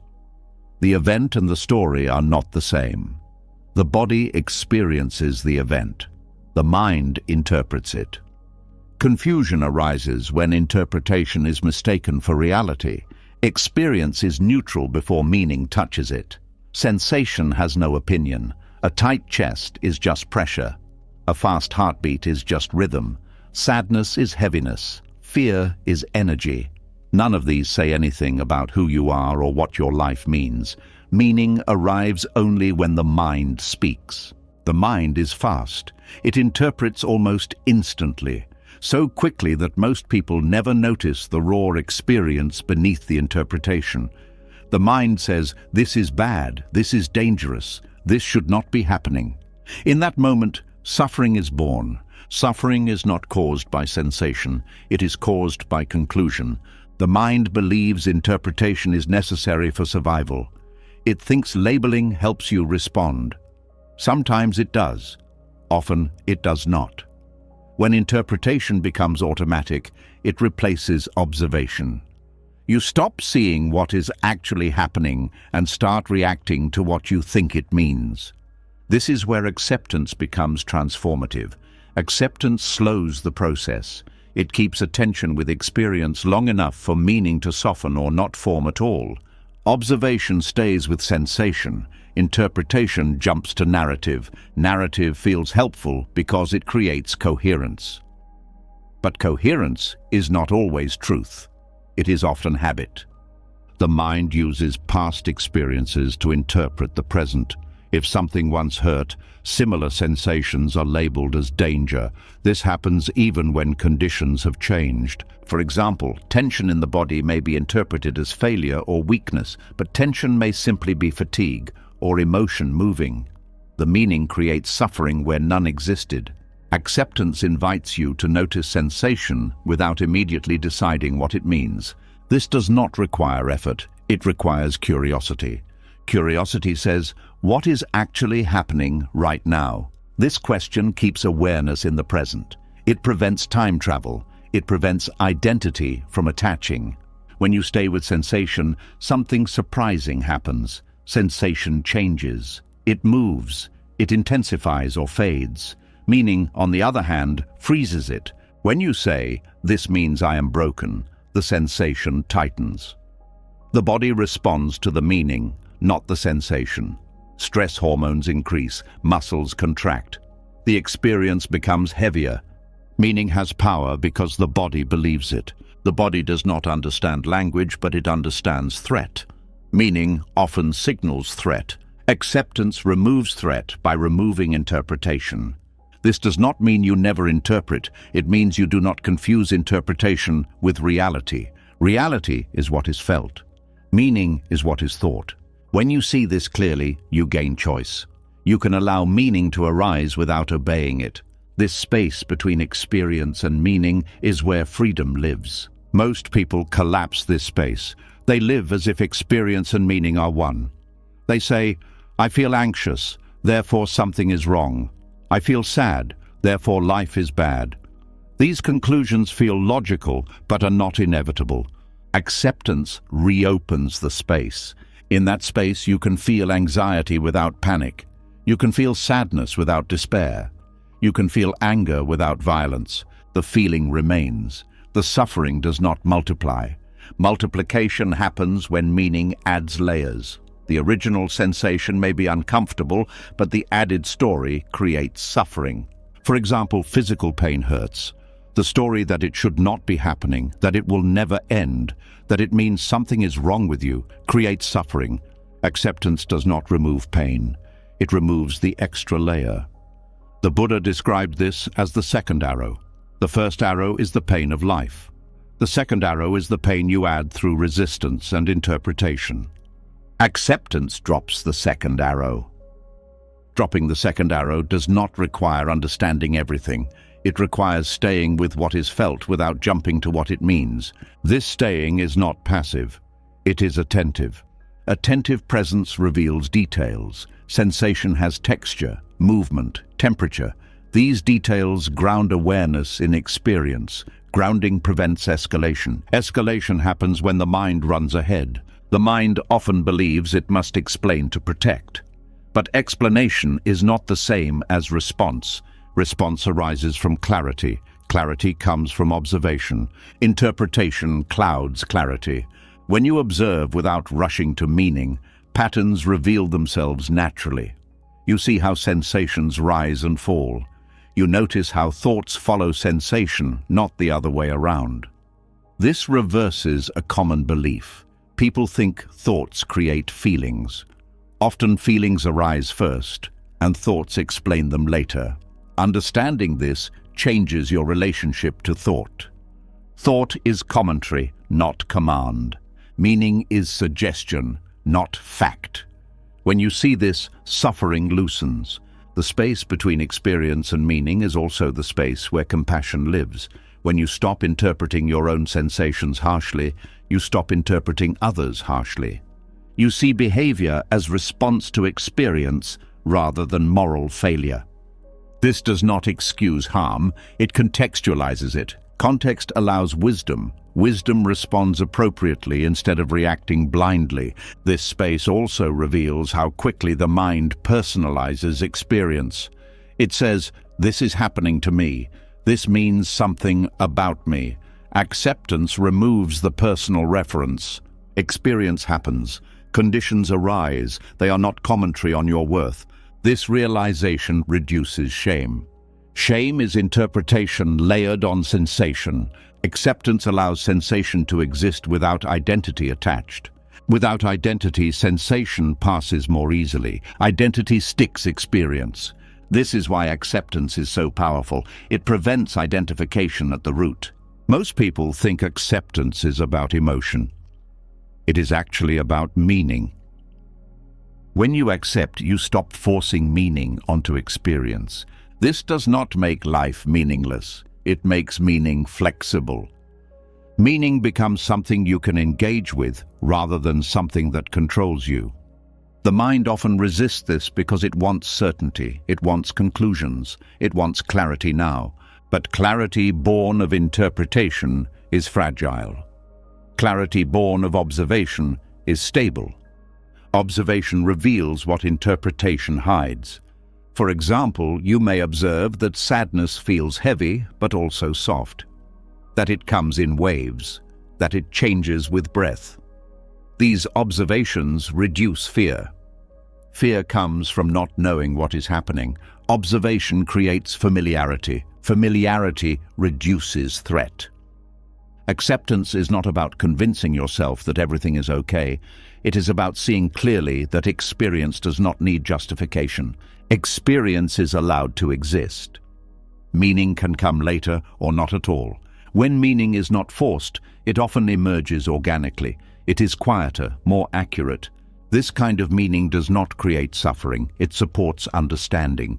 The space between experience and meaning also ends rumination. Rumination is the mind looping through interpretations, trying to resolve discomfort. Observation ends loops by staying with what is actually present. Presence short-circuits unnecessary thinking.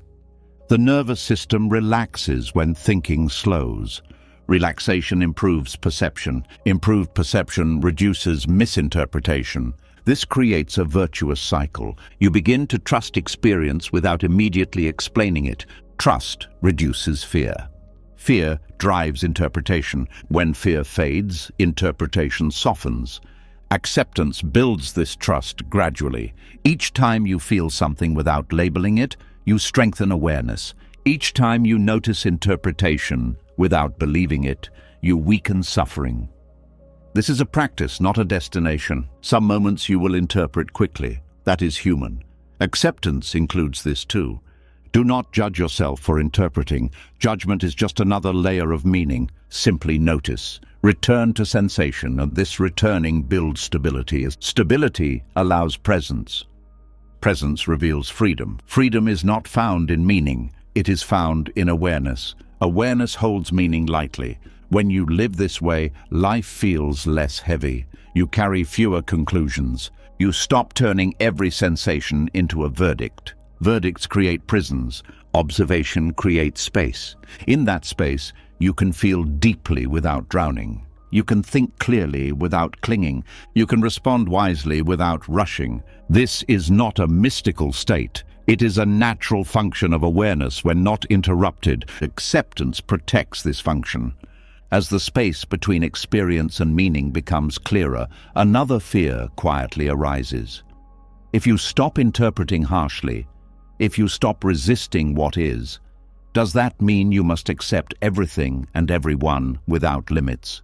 Does acceptance mean tolerating harm, disrespect, or losing yourself in the name of compassion? This fear keeps many people guarded, confused, and emotionally exhausted. Acceptance of others is one of the most misunderstood practices. Many people swing between two extremes. They either resist others constantly, trying to change them, fix them, or judge them, or they collapse into self-abandonment, tolerating behavior that hurts them because they believe compassion requires it. Both paths create suffering. True acceptance lives somewhere else entirely. Accepting others as they are does not mean agreeing with them. It does not mean staying silent. It does not mean surrendering your needs. It means seeing clearly who they are, how they are, and what they are capable of in this moment, without demanding they be different before you allow yourself to be at peace. Boundaries are not the opposite of acceptance. They are its natural companion. When you accept someone fully, you stop arguing with reality. You see their patterns, their limitations, their fears, and their conditioning. This clarity allows you to respond wisely instead of react emotionally. Reaction comes from expectation. Response comes from understanding. Most conflict arises because we expect others to meet needs they cannot meet. We expect awareness where there is none, accountability where there is avoidance, sensitivity where there is defensiveness. When they fail, we feel hurt and betrayed. Acceptance removes this illusion. When you see someone clearly, you stop hoping they will become someone else. This does not make you cold. It makes you grounded. Grounded compassion does not beg for change. It adapts. Adaptation is not surrender. It is intelligence. When you accept that someone is emotionally unavailable, you stop exposing yourself repeatedly, hoping for a different outcome. You do not punish them. You do not shame them. You simply adjust how close you stand. This adjustment is a boundary. Boundaries are often misunderstood as walls. In reality, they are doors. They define where connection is safe and where it is not. Without boundaries, acceptance becomes self-erasure. Self-erasure breeds resentment. Resentment is compassion betrayed. Many people fear boundaries because they were taught that love requires sacrifice. That being kind means enduring discomfort. That saying no is selfish. These beliefs distort compassion into martyrdom. Martyrdom is not love. It is avoidance of conflict with self. Acceptance with boundaries says, I see you as you are, and I will not harm myself to stay close to you. This stance is deeply respectful. It honors both realities. It also removes manipulation. When you stop trying to change others, you stop using guilt, pressure, or withdrawal to get your needs met. Communication becomes cleaner. Clean communication does not mean pleasant communication. It means honest. Honesty grounded in acceptance is calm. It does not need to convince. When you accept others, you stop taking their behavior personally. You recognize that their actions arise from their internal state, not your worth. This reduces emotional reactivity. Reduced reactivity makes boundaries easier to hold. Boundaries held with anger invite conflict. Boundaries held with clarity invite respect, even if they are not liked. Acceptance also frees you from over-explaining. You do not need others to understand your boundary for it to be valid. You do not need agreement to honor yourself. This is where many people get stuck. They believe compassion requires consensus. It does not. Compassion requires presence. Presence allows you to feel empathy without losing orientation. Empathy without boundaries becomes enmeshment. Enmeshment confuses responsibility. You start carrying emotions that are not yours. Acceptance clarifies responsibility. You are responsible for your actions, your choices, your boundaries. You are not responsible for regulating someone else's emotions. When you accept others, you stop trying to manage their reactions. This is liberating. Trying to manage others is exhausting because it is impossible. Acceptance removes this burden. This does not mean you stop caring how your actions affect others. It means you stop controlling how they feel about it. This distinction is essential. Boundaries grounded in acceptance are flexible. They adjust with context. They are not rigid rules. They are living responses. Rigidity comes from fear. Flexibility comes from trust. Trust that you can respond to what arises. When you accept someone's limitations, you stop fighting them, but you also stop asking them to give what they cannot. This prevents repeated disappointment. Disappointment comes from expectation, not reality. Acceptance dissolves expectation. This does not mean you lower standards. It means you stop expecting someone to meet standards they have not shown capacity for. Standards remain internal. Expectations become realistic. This realism is kindness. Acceptance also changes how you listen. You hear what people are actually saying, not what you wish they meant. This prevents misinterpretation. Misinterpretation fuels conflict. Clear seeing reduces drama. Drama thrives on projection. Acceptance removes projection. When you stop projecting who someone should be, you see who they are. This clarity allows you to choose proximity wisely. Choice replaces obligation. Obligation breeds resentment. Choice builds respect. Many people confuse acceptance with passivity. They think accepting someone means staying in harmful situations. This is false. Acceptance allows you to leave without hatred. Leaving without hatred is powerful. Hatred keeps you bound to the situation emotionally. Acceptance frees you. You can walk away without needing the other person to be wrong. This is maturity. Acceptance also allows compassion without collapse. You can understand someone's pain without absorbing it. You can acknowledge their struggle without fixing it. Fixing is often a way to avoid discomfort. Acceptance stays present with discomfort without taking ownership of it.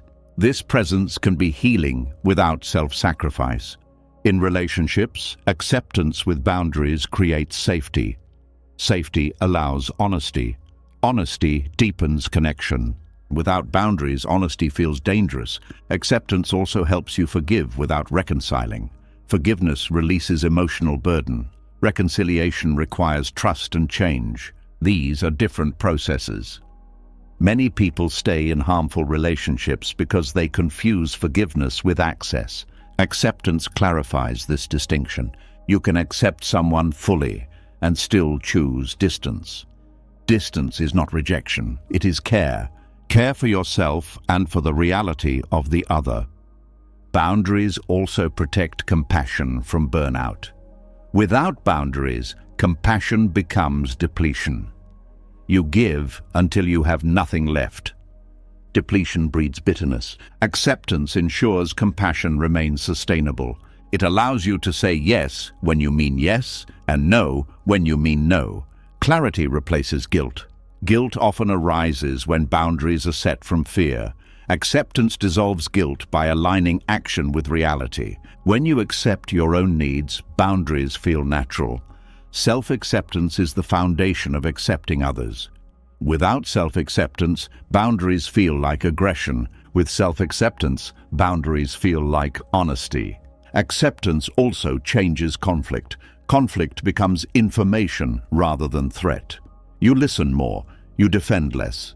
Defensiveness comes from fear of being wrong. Acceptance removes the need to be right. You can hear criticism without collapsing or attacking. You can respond without escalating. This does not mean you tolerate abuse. Abuse requires boundaries, sometimes firm ones.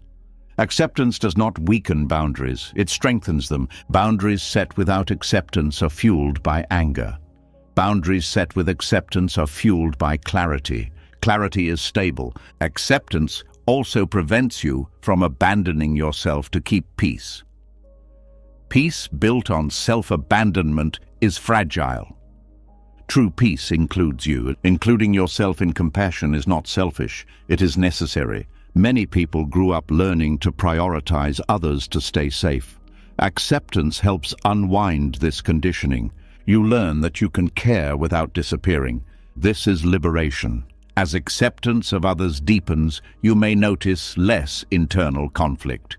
You stop rehearsing conversations. You stop arguing mentally. Mental peace increases. This peace is not withdrawal. It is engagement without entanglement. Entanglement confuses where you end and others begin. Acceptance clarifies edges. Clear edges allow genuine closeness. Without edges, closeness becomes fusion. Fusion destroys individuality. Acceptance honors individuality. This honors difference without hostility. You do not need others to be like you to respect them. Respect does not require agreement. Acceptance allows coexistence. Coexistence reduces suffering. As you live this way, relationships become simpler. Not always easier, but clearer. Clarity is kind. Kindness grounded in clarity is strong. This strength allows you to stay open without being consumed. As acceptance settles into relationships without self-abandonment, something subtle begins to take over. You stop forcing insight. You stop trying to figure everything out.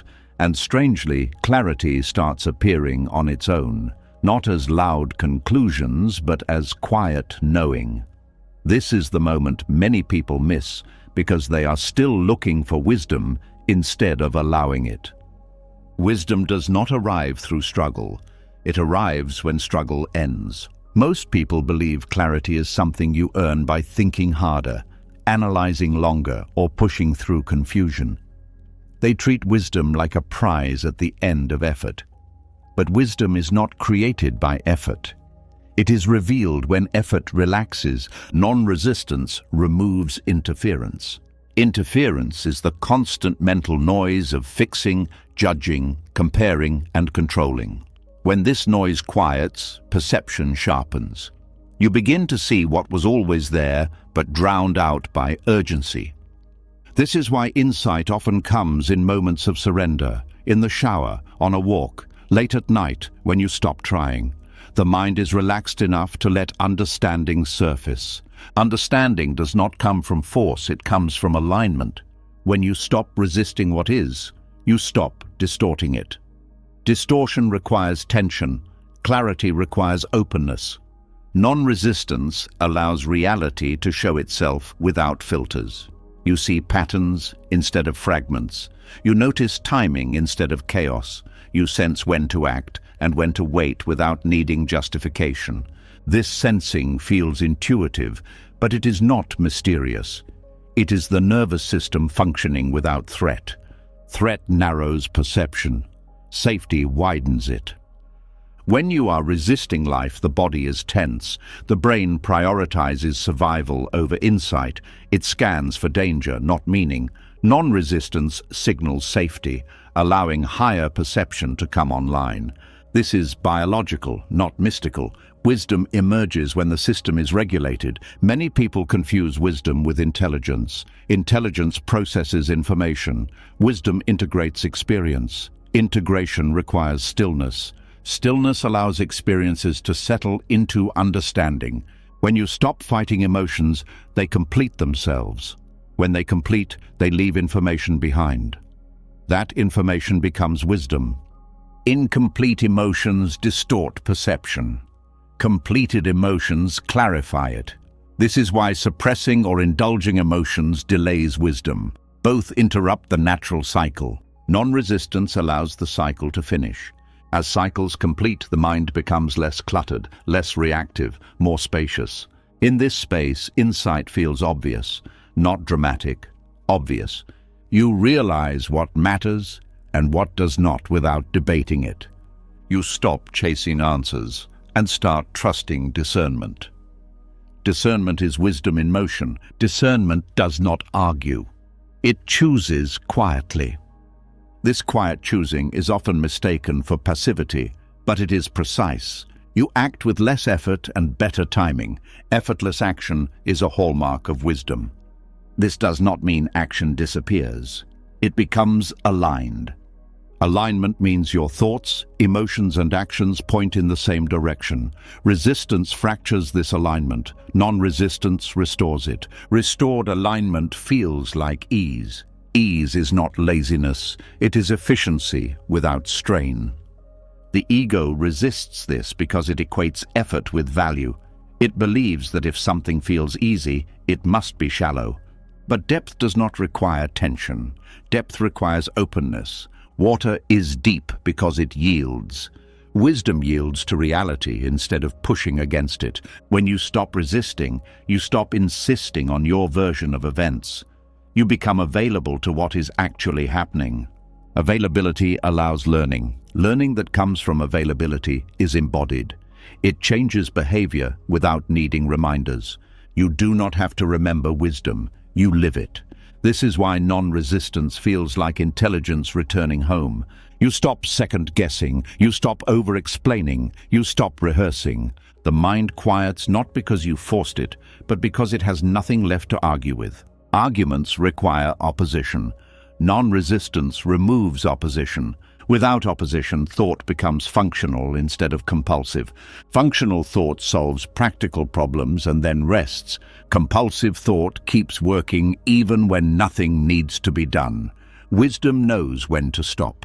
This stopping is not withdrawal, it is completion. Completion feels satisfying without excitement. Excitement seeks more. Satisfaction rests. Rest is where wisdom integrates. Many people fear resting because they think momentum will be lost. But momentum created by struggle is unstable. Momentum created by clarity is sustainable. When struggle stops, energy is conserved. That energy supports insight. Insight is not something new entering the mind, it is confusion leaving. Confusion leaves when resistance ends. This is why wisdom feels familiar, like remembering rather than learning. You recognize truth instead of discovering it. Recognition is quiet. Recognition does not announce itself. It settles. You may notice fewer internal debates, fewer mental negotiations. Decisions feel simpler. Simple does not mean easy emotionally. It means clear. Clear decisions can still be difficult, but they do not feel confused. Confusion drains, clarity steadies. Non-resistance also changes how you handle uncertainty. Instead of panicking, you pause, you listen, you allow the situation to reveal itself. This patience is not passive, it is attentive. Attentive waiting is a form of wisdom. Wisdom does not rush clarity, it allows it. Rushing comes from fear. Fear collapses perception. Allowing expands it. This expansion reveals connections you would miss when pushing. You notice how one thing leads naturally to another. You see cause and effect without forcing conclusions. This seeing dissolves blame. Blame narrows. Understanding widens. Understanding does not excuse harm. It informs response. Response guided by wisdom is measured. It uses appropriate force when needed and restraint when needed. Appropriate force does not come from anger, it comes from clarity. Anger distorts timing. Clarity times action well. This is why non-resistance does not make you weak, it makes you accurate. Accuracy is strength without aggression. When resistance falls away, you also stop resisting yourself. You trust your capacity to meet life. This trust allows intuition to function. Intuition is not guesswork. It is rapid integration of experience. Integration requires quiet. Noise blocks intuition. Non-resistance reduces noise. As noise fades, intuition sharpens. You begin to sense subtle signals. A tightening that says no. A lightness that says yes. A pause that says wait. These signals were always present. They were ignored in favor of thought. Thought is slower than intuition when clarity is present. This does not mean abandoning reason. It means reason works with intuition instead of against it. Together they form wisdom. Wisdom does not need to prove itself. It does not need validation. Validation seeking is a sign of doubt. Non-resistance dissolves doubt by grounding you in experience. Experience teaches faster than theory. The more you live without resistance, the more confidence grows. Not confidence in outcomes, but confidence in response. You know you will respond appropriately when the time comes. This knowing reduces anxiety. Anxiety is fear of not knowing how to respond. Wisdom removes this fear. You no longer need to pre-solve life. Life unfolds. You meet it. This meeting feels intimate, alive. You stop standing outside life trying to manage it. You stand inside it, participating. Participation feels meaningful without effort. Meaning arises naturally when you are engaged without resistance. This meaning does not require explanation. You feel it as coherence. Coherence is the felt sense that things make sense even without answers. This sense is deeply calming. Calm allows insight. Insight informs action. Action reinforces trust. Trust deepens non-resistance. This creates a self-supporting cycle. As this cycle strengthens, wisdom becomes less event-based and more continuous. You are not waiting for moments of clarity. You live from it. This does not make life predictable. It makes it navigable. Navigation does not require control. It requires awareness. Awareness is always available when struggle stops. Struggle consumes attention. Non-resistance frees it. Freed attention naturally aligns with truth. Truth is not an idea. It is what remains when distortion ends. Distortion ends when resistance ends. This is the simplest and most difficult teaching. Simple because nothing needs to be added. Difficult because something must be dropped. Dropping struggle feels like loss at first. Then it feels like relief. Then it feels like home. From this home you begin to see that some wounds do not heal through effort or understanding at all. They heal only when you stop trying to repair them. Peace was never waiting on the other side of effort.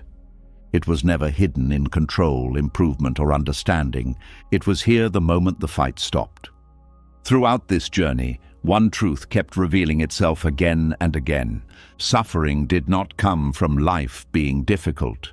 It came from resisting what was already here, from saying this shouldn't be happening, from trying to fix, rush, control, judge, or escape the present moment. We saw how resistance creates invisible pain, how acceptance is not weakness, not permission, not giving up, how the mind clings to familiar suffering because uncertainty feels threatening. How control once protected you, but now quietly exhausts you. How emotions are weather, not identity. How pride hides inside resistance. How the body learns peace before the mind ever understands it. We explored how stories about who you are keep you trapped. How perfectionism blocks clarity. How inner war plants the seeds of future suffering. And how trusting impermanence frees you, even from clinging to happiness itself. We saw why peace can feel like failure, why closure is not required for healing, why time travel through past and future drains your life, why waiting to be ready delays freedom, why desire is not wrong but misdirected, why self-judgment is an illusion, why stillness can feel unsafe, and how suffering begins the moment meaning replaces observation. And finally we arrived here, at the quiet truth that wisdom appears on its own. When struggle ends, nothing needed to be added, only released. If one idea stayed with you, one moment that softened something inside, write, "I choose acceptance" in the comments. Not for me, but as a signal to yourself. If this helped you see life differently, even slightly, support the channel by subscribing. More reflections like this are coming, and you don't have to walk this path alone. Until next time, remember this: life does not need your resistance to unfold. Peace begins the moment you stop arguing with what is.